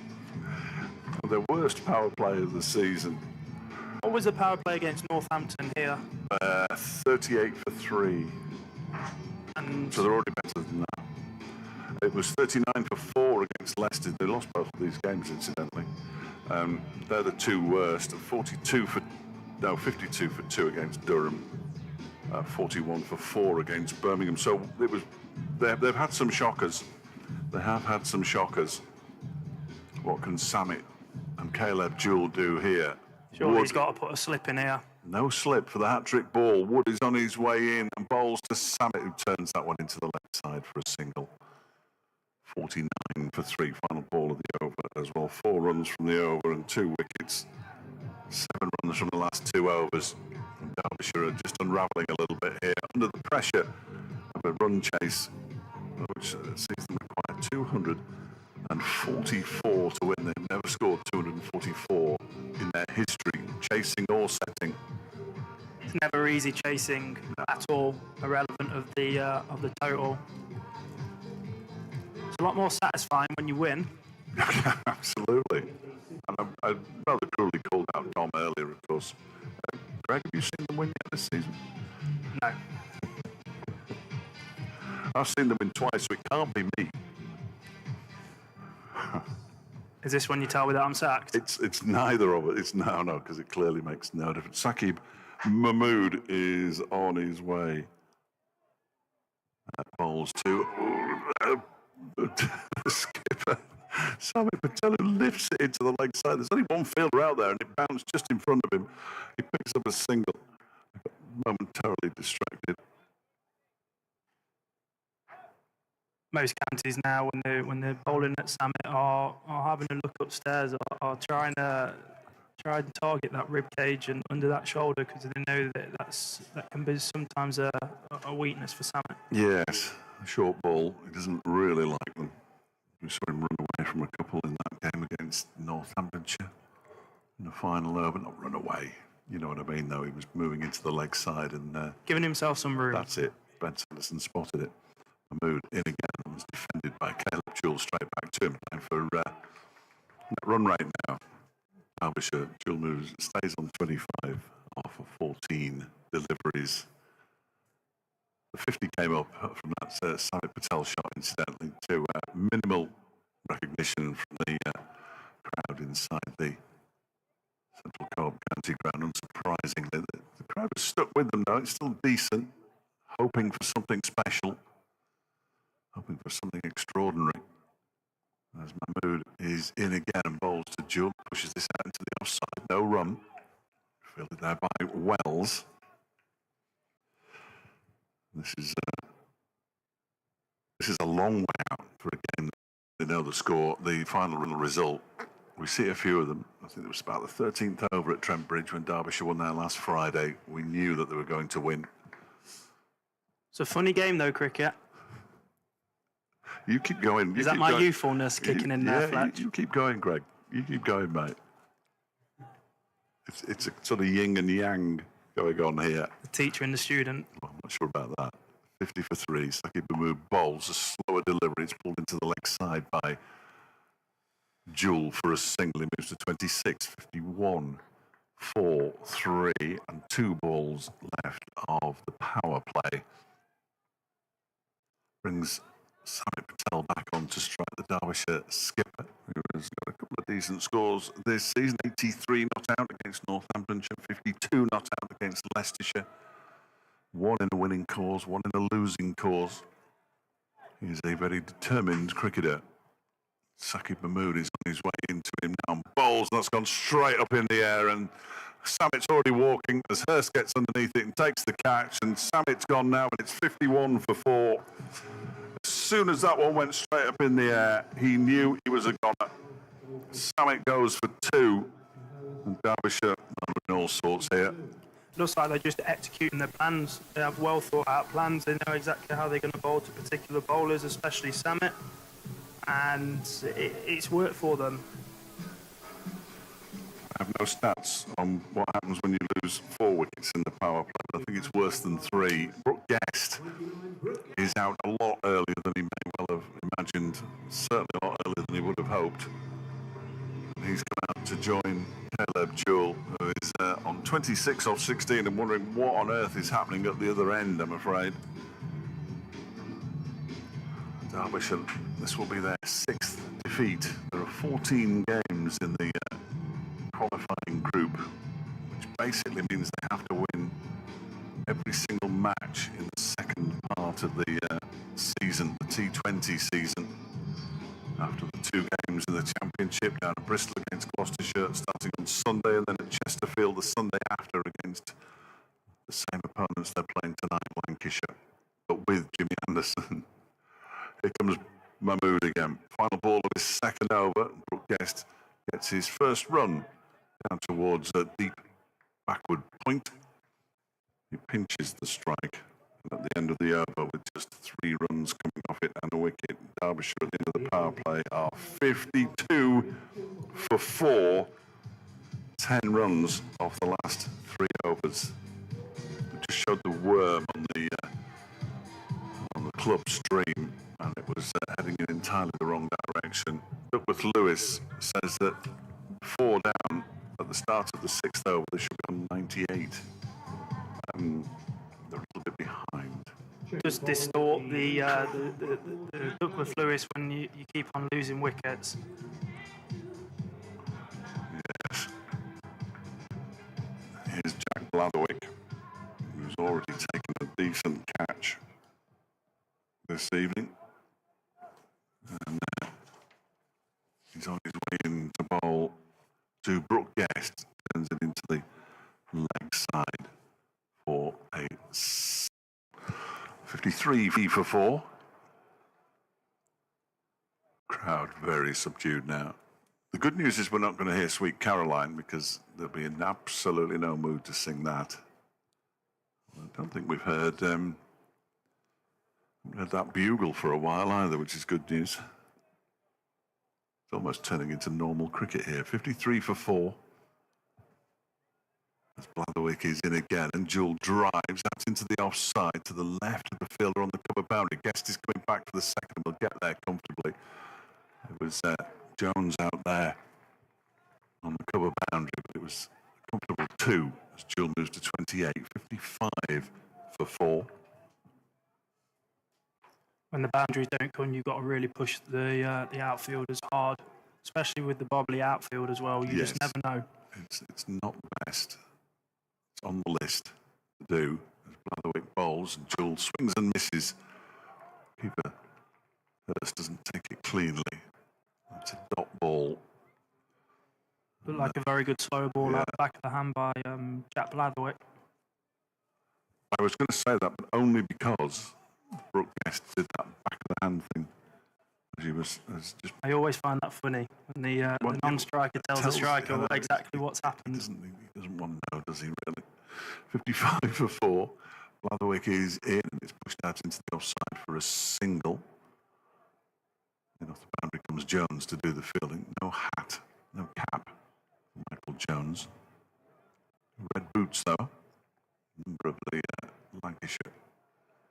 A number of the Lancashire fielders are sporting the red boots, but they're not. He must be just moving around a bit. Chris Green's got red boots on, and Liam Livingston, who's out on the cover boundary to the right hand, he's got red boots on as well. Will we see his off-spin / leg spin at some point? Possibly not required, as Blatherwick is in and Guest, he's caught behind. He played a sort of indeterminate shot at that one, and Hurst takes a very simple catch. Out goes Brooke Guest for 2 and Derbyshire 56 for 5 now. What did I say? After I mentioned the game at Taunton where they were chasing a ridiculous total, they were bowled out for 79. It goes one way or the other, doesn't it? In this situation, you either get reasonably close or you fall down in a big heap. And here's Ross Whiteley trying to prevent them falling down in a big heap. When it rains, it pours. That ball just looked like it bounced a little bit on Guest, and it got a bit too tight to him. And unfortunately, he's nicked it straight through to Hurst that took a very clean catch. 4 wickets in 14 balls, during which time they've added 8 runs. They've gone from 43 without loss to 56 for 5. 5 wickets falling, but they've gone from 48 for 1 to 56 for 5.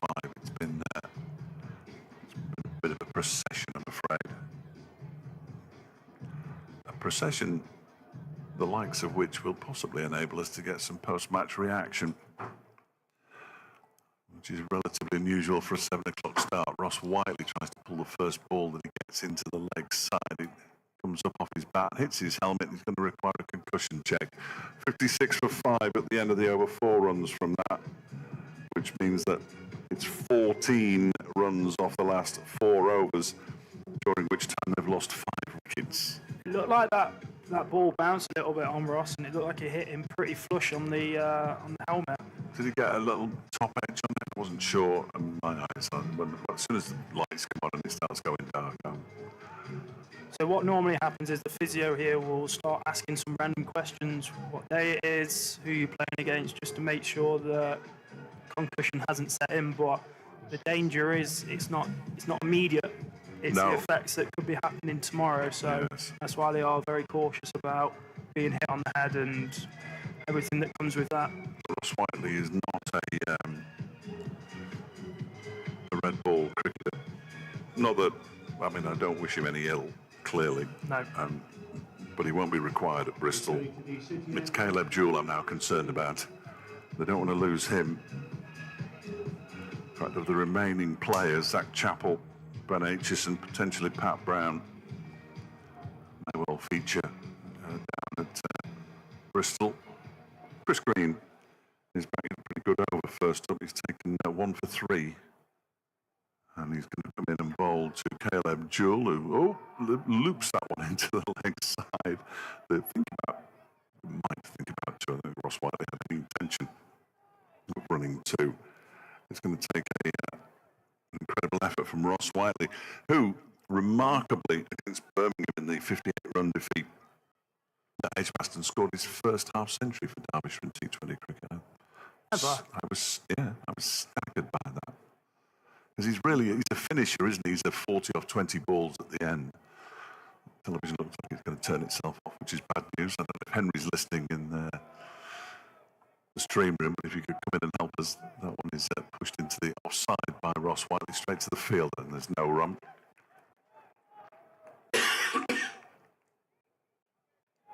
It's an all-points bulletin for Henry in the stream room.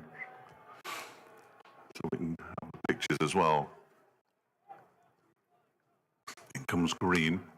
Whiteley goes back and pushes it to the same fielder for the second successive delivery. Ross has got the experience to Absolutely. take this as deep as possible. Won the T20 a handful of times. With Worcestershire and with Hampshire, Ross Whiteley has won this competition. Can't do anything but push that ball straight back to Chris Green. He does have a tendency to play his way into an innings, slowish starts possibly. 57 for 5. It's come back on. Oh, he's pressed the button. Green around the wicket. Whiteley is going to be caught at short third man, and he is caught at short third man. And Ross Whiteley, well, he makes no impression at all. He's out for a duck. And Derbyshire are now 57 for 6 and in danger of one of their lowest scores in T20 cricket. As he got an edge on that one, it almost fooled the fielder initially, as he thought it was coming to him slightly quicker than it eventually did, but he managed to stay on his feet long enough to take the catch and roll backwards onto the floor.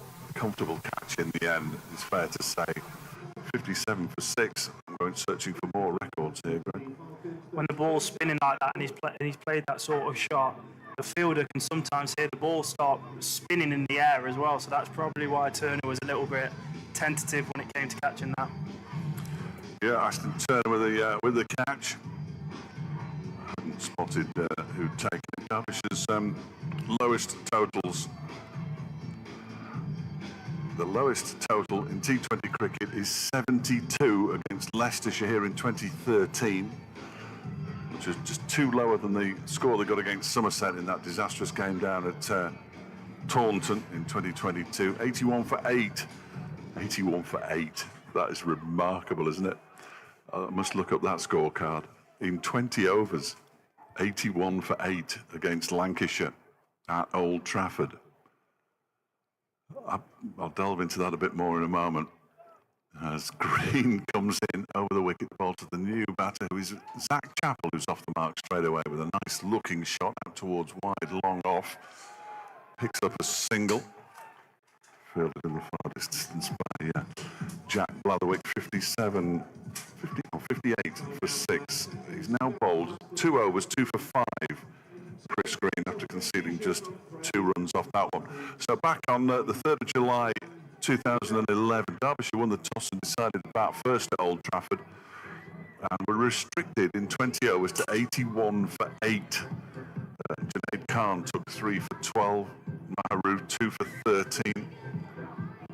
Absolutely bizarre. Lancashire unsurprisingly won with 11 overs to spare. Not bad going that.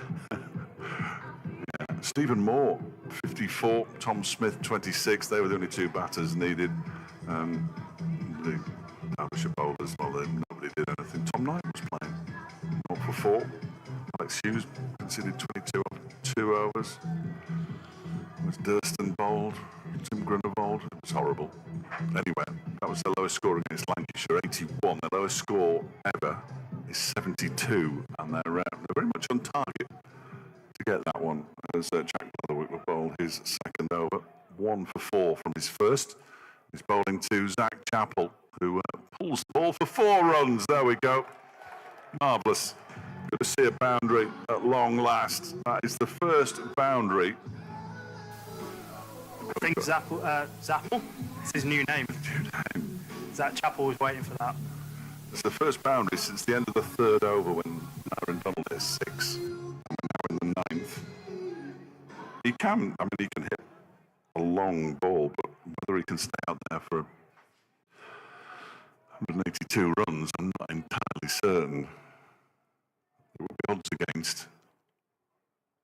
These two will both be on duty in the first-class match on Sunday as Blatherwick goes in and bowls and Chappell crashes that away for 4 more.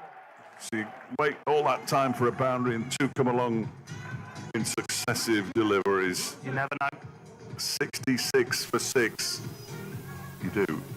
They are now 6 shy of their lowest score in T20 cricket. Surely they can creep over 100. The ignominy of scoring just double figures is horrible. Essex having the debate as to the worst T20 side in the country at the moment. Well, Derbyshire giving them a good run for their money, as this one is played straight this time to Luke Wood. And there is no run for Zach Chappell, who's on 9 from 4 deliveries at 66 for 6. At the other end, Caleb Jules on 30 from 20. I wonder how many opening batters have carried their bat in a T20 innings, a completed T20 innings. That's one for David Griffin later on. Because I'm not entirely sure where I'd find that. In goes Blatherwick again. Oh, short ball bouncer. Slower ball actually was what I was trying to say. A slower ball bouncer, and Chappell did well in the end just to tap it on the head and knock it down to man down at third man. Well, Zappel. You want this to take off, don't you, Greg? This is you're gonna carry on with this until everybody calls him Zappel. This heat's getting to me, Fletch. That's what it is. It's quite cool in here. Lovely air-conditioned room. I'll let you make your point in a minute. As Blatherwick is in to bowl to Caleb Jewell, who turns that one into the leg side. Now then, there might be 2 here. Zach Chappell might not be as keen as Caleb Jewell to run the second. He sort of showed a bit of willing, but I don't think he ever had the intention of coming back for a second. Jewell moves to 31, 68 for 6. You're talking about Zappel. Zach Chappell, I was just saying about the ball before, whether he's going to tell Caleb how Blatherwick bowled that slow ball bumper, but didn't. Good. I don't think bowling all-rounder should tell an opening bat what the opposition are doing. Here's Blatherwick to bowl the final ball of his second over. He's in the bowl to Chappell, who swings at that one and misses it. Goes through to the keeper. 10 off the over, though. 68 for 6. The best over since the third over, bowled by Luke Wood. 68 for 6. They still need a few more runs to... It's been an emotional roller coaster, hasn't it, for the Derbyshire innings? Well, it was quite exciting to start with, wasn't it? Quite exciting to start with, but Lancashire always knew wickets. Take a few wickets, and they ended up taking 4 in the power play, and then a couple in the overs immediately following the power play. It was always going to be tricky. And also, as well, Hartley hasn't bowled either. Oh, no. Neither has Liam Livingston, 2 international bowlers, so it's going to be an uphill challenge.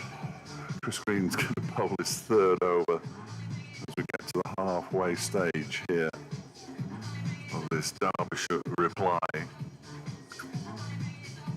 crowd might feel they've been shortchanged, but they have stuck with them. 1 or 2 have decided to go home, and I think that's understandable as Green is in, bowls to Jewell, who clips that nicely into the leg side. There might be 2 here. No, just the 1. Jewell moves to 32 off 22, 69 for 6. I wonder what's going through Caleb Jewell's mind at the moment.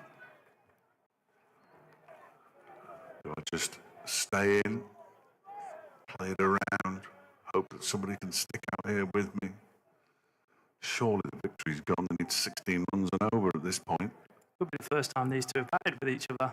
In T20? You might be right. Again, I'm not entirely sure where to find that out. In comes Green, bowls full, and it's driven down the ground by Zach Chappell, who kept his eyes on that one nicely. He moves to 11, 69 for 6. Zach Chappell this season has only batted once.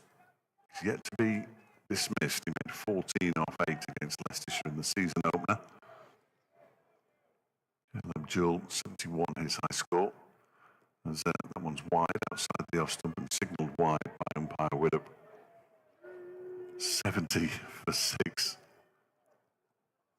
Scoreboard helpfully tells us that it was wide. As Green is on his way in again around the wicket balls to Jewel, who clips that one into the leg side, and he's decided this time there's no point in even pretending to go for 2 because Zach Chappell doesn't want 2. He wants to face the spinners, that Chappell does. He wants to launch the spinner into the members' pavilion. That's what he wants to do. You know, sort of into the wind a bit, which is blowing from the east. 72 for 6. As in comes... Oh, he's gone for the reverse. And has he been caught? He wants the catch, Green. No, it's not out, says umpire Widdop. Zach Chappell says it's come off his arm. I don't think I've ever seen Zach Chappell try to reverse sweep before. I think I'd rather see Zach Chappell try and put it into the Nuffield Health car park rather than just trying to tickle it around the corner to... There's a feel that Saki Mahmood is just waiting for the ball to land in his hands at its third man, but it's short third man, but it would be where he'd catch the ball from the reverse sweep. Here's Green over the wicket pole. There you go. He's tried to do it, but he's only pushed it up as far as long on for a single. That is fielded by Liam Livingston all the way over there in the distance in his red boots. 73 for 6. We're inching closer to that lowest score. In fact, we've overtaken the lowest score. We're not going to see the lowest score in Derbyshire history tonight, everybody. Stand down as Green is in again, and Jewel lifts that one up towards Livingston. Long off for the left-hander, and they go through for a single. Halfway stage, then 74 for 6. Derbyshire with 6 runs coming off that over. At the halfway stage, in their innings, Lancashire were 110 for 1. Not too far off then. So they're not that far behind them, are they, really? They're 34 runs behind. And 5 wickets worse off, and here's Luke Wells. For the first time this evening. They've only used 4 bowlers so far. Wood's got 2 for 25 off 3. Mahmood has got 1 for 23 off 2. Green 2 for 11 off 3. And Blatherwick 1 for 14 off his 2 overs. So we're going to see Luke Wells. We still haven't seen Tom Hartley. And we still haven't seen Liam Livingston. They're going to save them. Hartley will play in the championship. I'm fairly sure that Livingston won't. He's staggered if he played red ball cricket. A Jewel on strike, 34 off 24. Wells is in quite quick. And that one is cut out towards the cover boundary where it's fielded by Michael Jones. I think Zach Chappell will try and line up Luke Wells now. He's going to try and clear the media centre. Only one player has ever cleared the media centre. I know who you're going to say. Alex Hughes. It's remarkable. Remarkable. There's nothing on him. It was a while ago as well. In comes Wells and bowls, and that one is heaved into the leg side for 6. Out towards cow corner. Zach Chappell. He's not going to die wondering, is he? Nice shot, 75 for 6. That's a better option for him rather doing the sweeping and reverse sweeping. He needs to stick to his strengths with his long levers. Anything short, he can just literally put his hands through. Couldn't agree more. 81 for 6, in fact. Those runs hadn't gone onto the board. Chappell onto 18. And this time, he's got 4 more. I didn't realise he'd hit that quite as well as he had, and it's gone past Jack Blatherwick, who put the dive in again at cow corner. And that's 10 off 2 balls for Zach Chappell. We got the perfect view of that on the replay. And it was a good attempt. And the gentleman in the white T-shirt gets slightly overexcited for a 4 that takes Derbyshire up to 85 for 6. Chappell on to 22, though. Fair play to him. I'm going to look at his high score soon. Flexes his knees, and Wells is in, and he comes down the track and turns it into the leg side off a pad, possibly. Umpire Milnes. Nope, it's come off his bat. And he picks up another single, and he moves to 23.86. 4-6. They've overtaken the lowest score against Lancashire now in 2011. There's still 2 more double-figure innings against Lancashire, 98 in 2005 and that 98 for 7 at Aigburth in 2020, which is very horrific. As Wells is in, and that one is turned into the leg side by Caleb Jewell for a single. That was another one where they batted for 20 overs and made 98. Alex Hughes making 32 top scoring. Matty McKiernan 24. Harvey Hussain 10 not out at the end. Everybody else in single figures.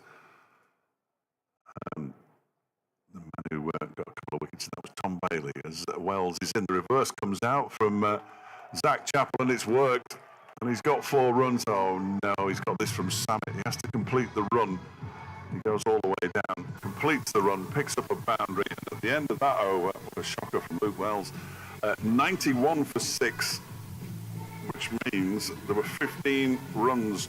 No, more than that. Come on, Fletcher, you're better than that. No, I'm not better than that, unfortunately. You have all the screens here and everything like that. It's 17 off the over. What did I say originally? 15. It's 17. And here is Liam Livingston for the first time this evening, the 6th bowler. We'll just check as to how many... I was surprised that Hartley hasn't bowled and they bowled Wells instead. Yes. I'll run you through some of the scores again in a minute. Once my computer updates. As Livingston bowls, and Caleb Jewell chops that away out to backward point. There is a man out there on the boundary. It is Luke Wells. Of course it is, he's everywhere. A single is taken. Jewell moves to 37 or 27, 92 for 6. Zach Chappell's high score in T20 cricket is his current score of 27 not out. And he scored a 96 or a 97 first class. On debut for Leicestershire on this ground against Derbyshire, in the same way that the maiden first-class century for... Chappell has thumped that down the ground, 1 bounce 4, out towards the members' pavilion. Nicely done. And he's not going to hang around, is he? Why would he? He goes on to 27 now. 96 for 6. Yeah, Rehan Ahmed got his maiden first-class century on this ground for Leicestershire against Derbyshire. As he's launched this into the leg side. He might be caught out in the... Oh, that's a really good catch. A really, really good catch from, I think it's Luke Wells out there. He has been fielding out there. Who was it? Ashton Turner. Ashton Turner, thank you very much. Takes the catch really, really nicely. And it's a highly entertaining knock from Zach Chappell, but he has to go for a career best at 27, 4 fours and a 6. And Derbyshire are now at 96 for 7. But he may well have prevented them being bowled out for less than 100. Although, having said that, this is interesting. Mohamed Ghazanfar has come in ahead of Ben Aitchison. If I was Ben Aitchison, I'd be furious. If I'm honest. There's 2 catches for Turner then. And the first wicket of the evening for Liam Livingston. Maybe it was whoever got their pads on first was out there. Yes. Pat Brown has just arrived in the dugout with his bat as well. I love Pat. Absolutely love him. But you don't want to see him with his pants on. There's nothing worse when you're in the dugout and you start losing wickets and you're thinking, oh, sugar, I need to go and get my pads on fairly quickly. Mohamed Ghazanfar, who made his high score in T20 cricket, 16 against Durham. Week last Wednesday, he's going to be on strike to Liam Livingston. Mystery spinner to mystery spinner. Sort of. Livingston is in and bowls, and Ghazanfar has launched that for 6. Take that, Liam Livingston. Halfway up the permanent temporary stand at the far end of the ground, and Derbyshire's 100 is up. 102 for 7. I wasn't sure if he'd got enough of that, initially.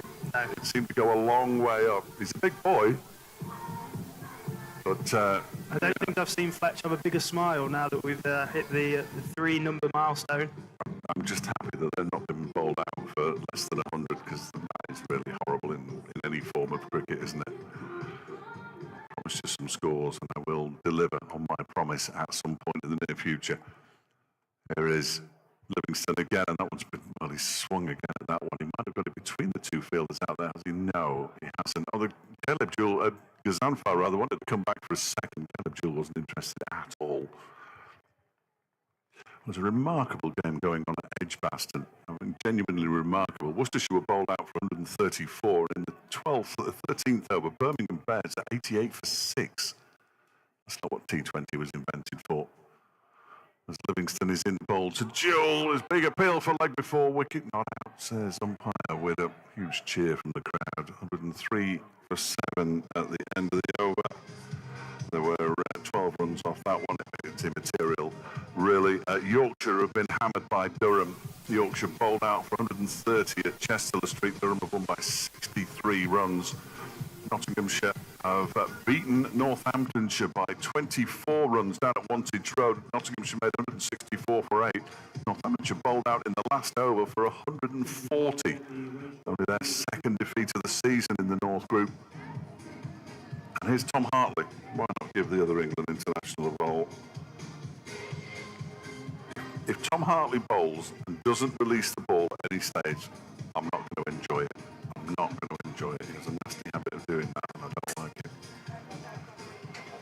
Well, looking at the positives, Derbyshire have just moved their way from bottom of the table to second from bottom. If the ECB app is right. Oh, no, I wouldn't rely on anything the ECB put out, if I'm honest.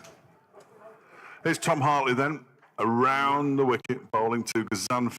Was on leg stump, or certainly down the leg side. He went for the big swing and missed. Hit his pad. No run. 103 for 7. It remains 7 bowlers used by Lancashire. Hartley is the 7th of them. Bowls to Gazanfar down the leg side wide. 104 for 7.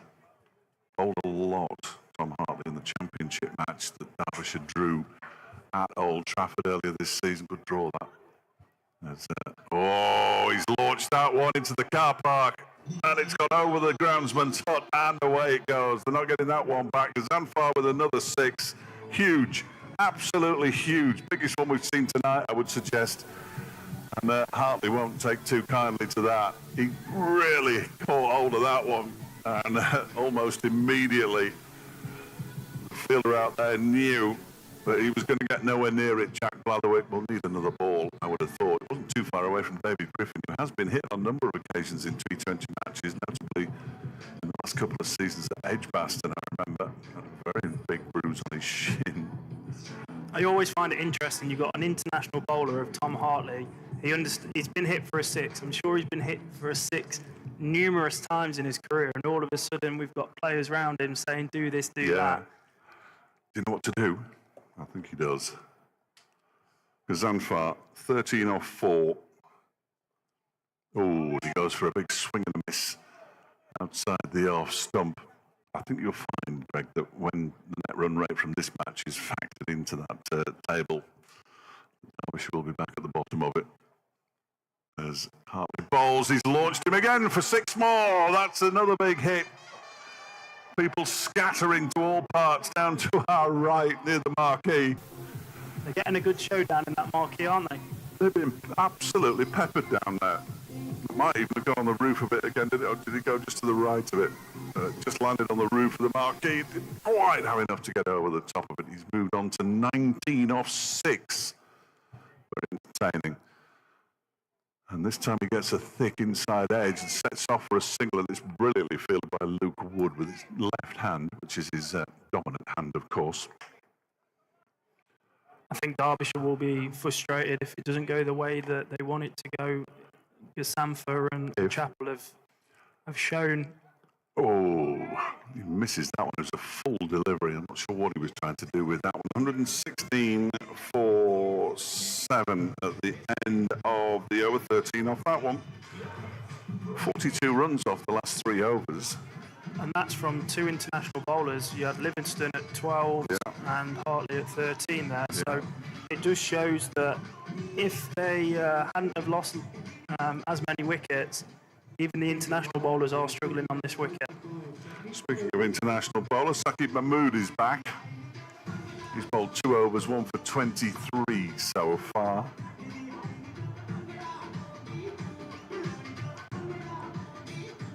Bangor Poundy. My phone tells me.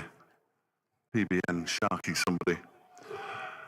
The rest of it was just disappeared. A Manpreet Tor, as that one is pushed out into the offside. I watched the cricket, really, by Caleb Jewell for a single. He's been out there from the start. He's only faced 29 deliveries. He's on 38, 117 for 7.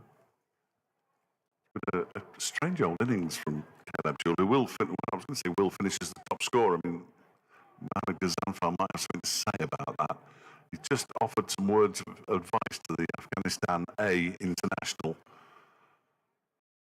Whether he's going to take that advice, whether he understood the advice, we wait and see. With the field that they've got here, they're just going to try and target his chest here. Yeah. I think that might be what Jewell told him. It's that's gone entirely the wrong direction, and it's gone for a 1-bounce 4 out to the cover boundary. He was aiming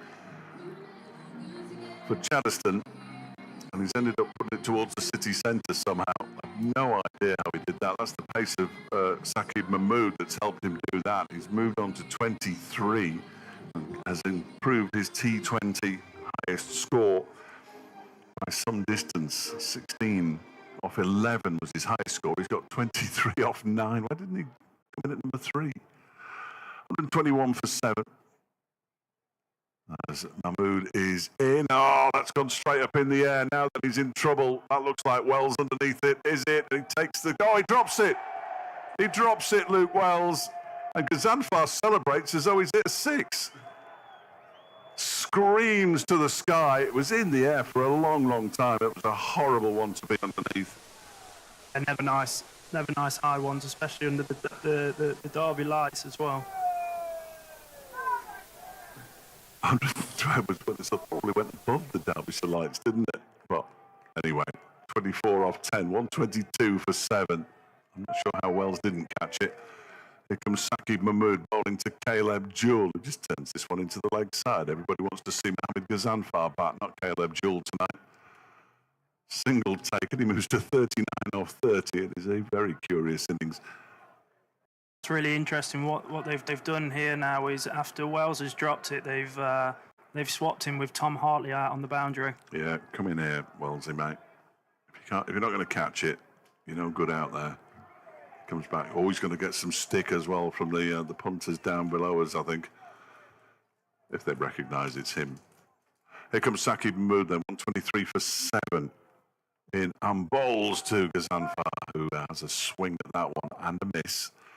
He'd be better off not targeting the leg side boundary with the bowling from the city end, because it is considerably longer, isn't it? And especially in the wind as well. Yeah, into the wind, absolutely. Make out whether that was Lancashire or Derbyshire they were chanting there. Lancashire know they're going to win the game. Derbyshire need nearly 20 runs and over from here on in, which is a relatively tall order with 3 wickets in hand. As Mahmood is in, Ghazanfar's pulled this into the leg side. It's going to drop short of the fielder who misjudges it, and it goes beyond him and for 4. Dear, oh dear. I was just looking at Luke Wells' face there. That went straight to Tom Hartley. Absolutely. I was just going to say it was Hartley, wasn't it? That's cricket for you. Marvellous. Ghazanfar moves to 28. He's got 28 off 11 or 12 deliveries. Surely he's not going to try and break, it's off 12 deliveries. He's got another 6 deliveries to get 22 runs. I mean, every one of them's got to go to the boundary, and he could break Knight Donald's record for the fastest half-century. Or equal it, I beg your pardon. May be able to tell the generations to come. Don't tell them the result. 9 runs off that over, incidentally, from Saqib Mahmood, as Jack Blatherwick is back to bowl over number 15. 1 for 14 from his first 2.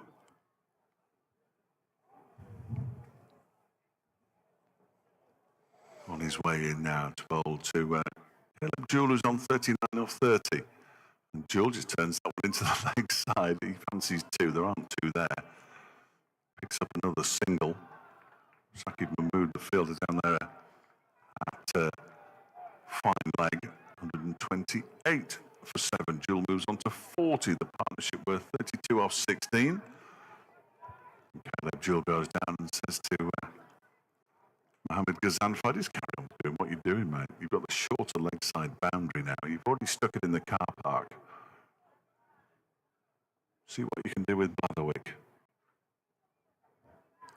whose name is so long it doesn't fit on the screen, bless him. He's in and balls to Ghazanfar. Foolish delivery. Blatherwick falls over. It's a bit of a jeer from the crowd. That could have been nasty, and he is just limping away. That wasn't particularly pleasant. It's the kind of thing that can do your ankle ligaments, that. He seems okay, which is good news. Ghazanfar thought about going for the single, but Blatherwick was quickly back to his feet, but it just looked a little nasty, a little slip, and they're not good. Also, as well, what Blatherwick, he'll probably have ankle supports and everything like that. So for anything for what he did, slipping over, that'll help.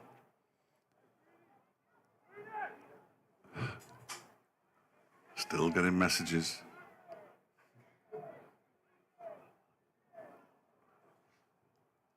Unfortunately, not to Derbyshire Cricket at bbc.co.uk, as this one is in the air now. Then he might be caught here, Ghazanfar, and he is caught. It's a good tumbling catch as well, coming in by Luke Wells, who's gone back out to the boundary, and the entertainment from Mohammed Ghazanfar ends with him scoring 28. Derbyshire 128 for 8 now, but it was fun while it lasted. Good catch, actually, wasn't it? Very good catch. It always happens in cricket where you drop one and the ball just keeps on following you. So, good catch under a bit of pressure by the rowdy Derbyshire crowd behind the dugout. Now, bless him, it's the third time that Ben Aitchison has batted this season. He was out for a first ball duck swinging against Birmingham as part of a hat-trick, as I remember. And then he was out for a first ball duck from the game before against Nottinghamshire as well, as Derbyshire hurtled towards defeat. So he's only faced 2 deliveries in the competition this season so far, Ben. On a pair. Or got a pair, sorry. Yeah, he's basically got a pair. 128 for 8 then. In comes Blatherwick and bowls to him, and he gets his first run of the season out towards the backward point boundary. Just a single though. No, Caleb Jewel wants a half century. He's going to have to go some now. He got 71 against Northamptonshire. That's the only half century that he's got so far this season in the competition. Does have a 232 under his belt in the county championship, of course. But he's just getting ready for his trip down to Bristol. Aren't we all? I can feel myself getting thirsty already. 129 for 8. 2 balls to go in Blatherwick's third over. He's on his way in now to bowl to Caleb Jewel, who swings hard at that one, barely makes any contact at all, and they pick up a single. 130 for 8.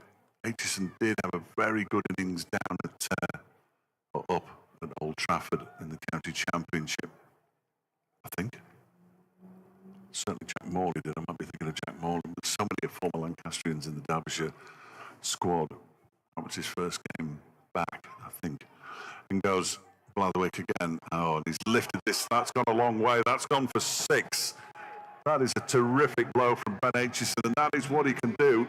Half century in first-class cricket against Nottinghamshire a couple of seasons ago in a losing cause.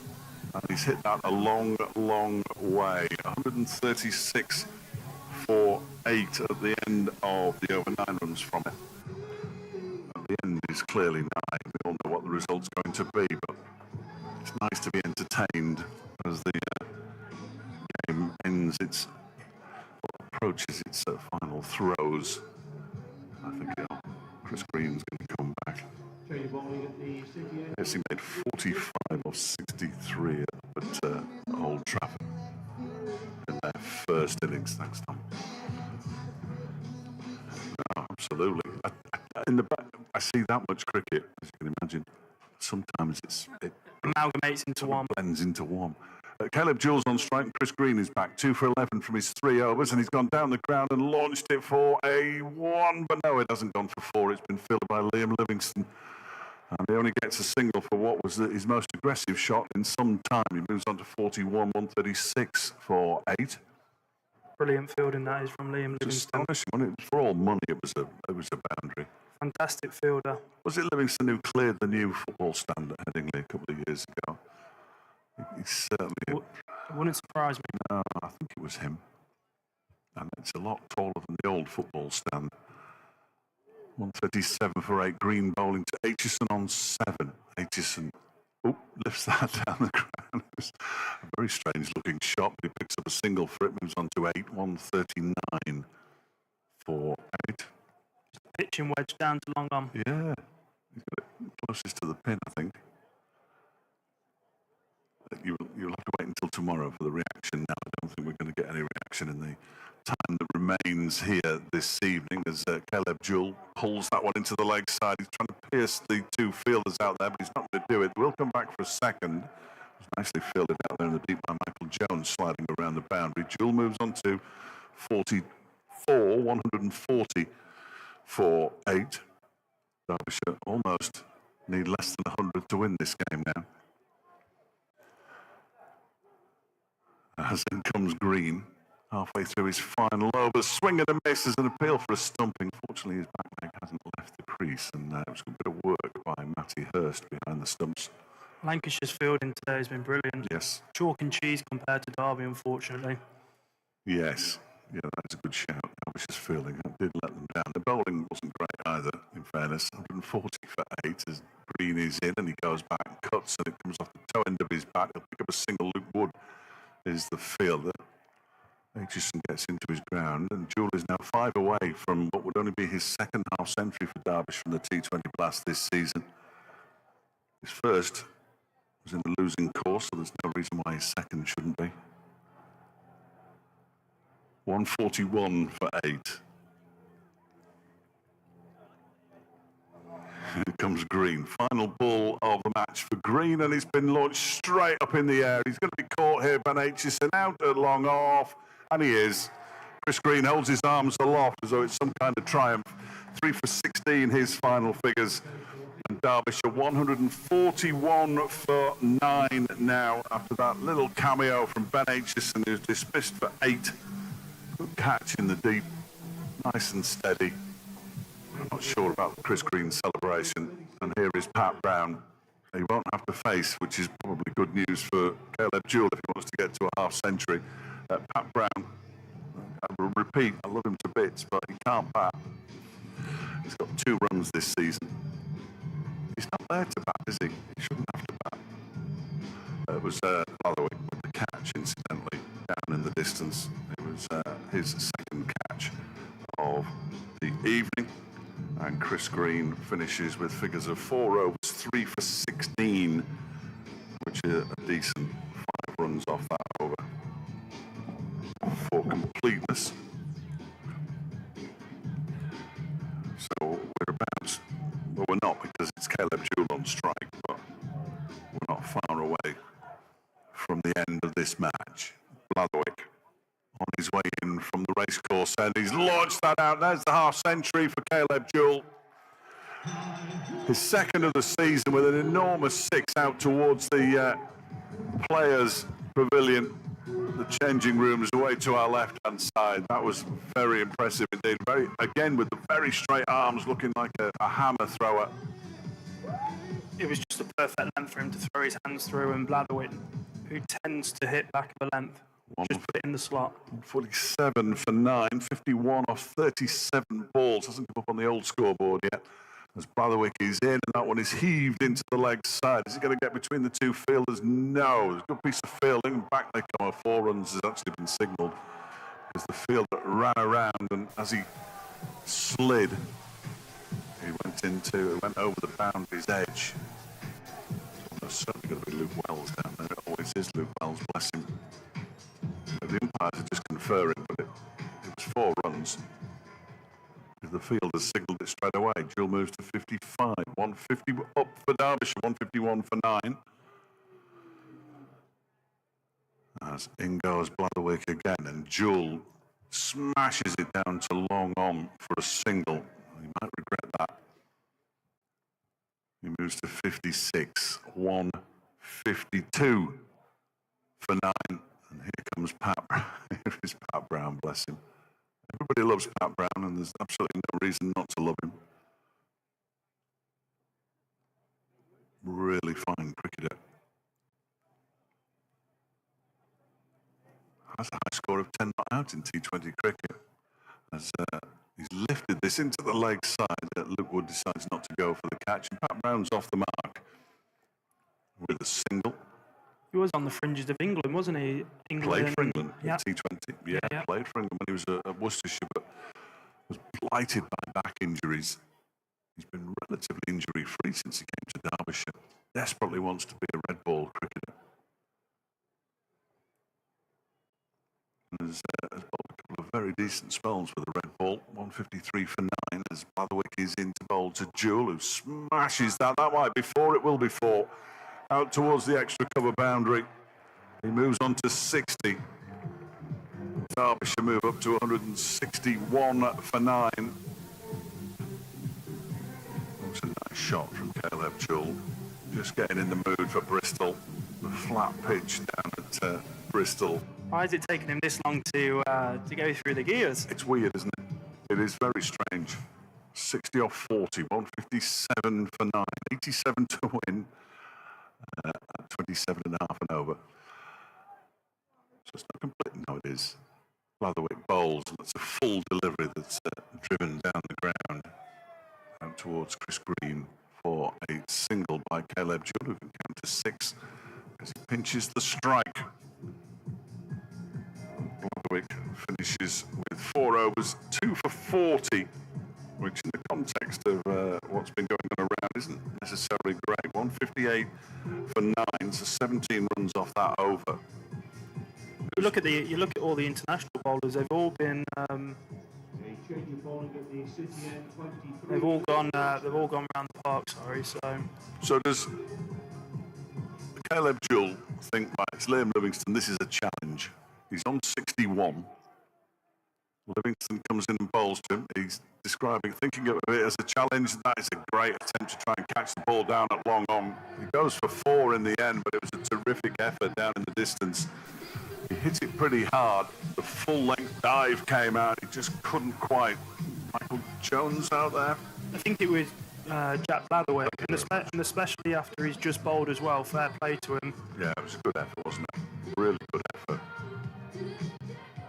1 for 16 off 7 deliveries, Liam Livingston. 162 for 9, Jewel on to 65. Livingston is in. Wide of the off stump, wide, signalled. 163 for 9. You get good odds now. This one is bowled him. Livingston has got through Caleb Jewel, who doesn't look massively happy, and the game is over. Derbyshire all out for 163. Caleb Jewel 65. Pat Brown is not out 1, and Derbyshire lose this one by 80 runs. It's a fairly heavy defeat. It's a very heavy defeat. It's a quite damaging defeat as well in the context of Derbyshire's T20 campaign, because it means they've lost a 6th match in the first section of the competition, and that pretty much means that they have to come back and win 6 out of 6 when they return after the 2 county championship matches. Caleb Jewel, the last man out for 65.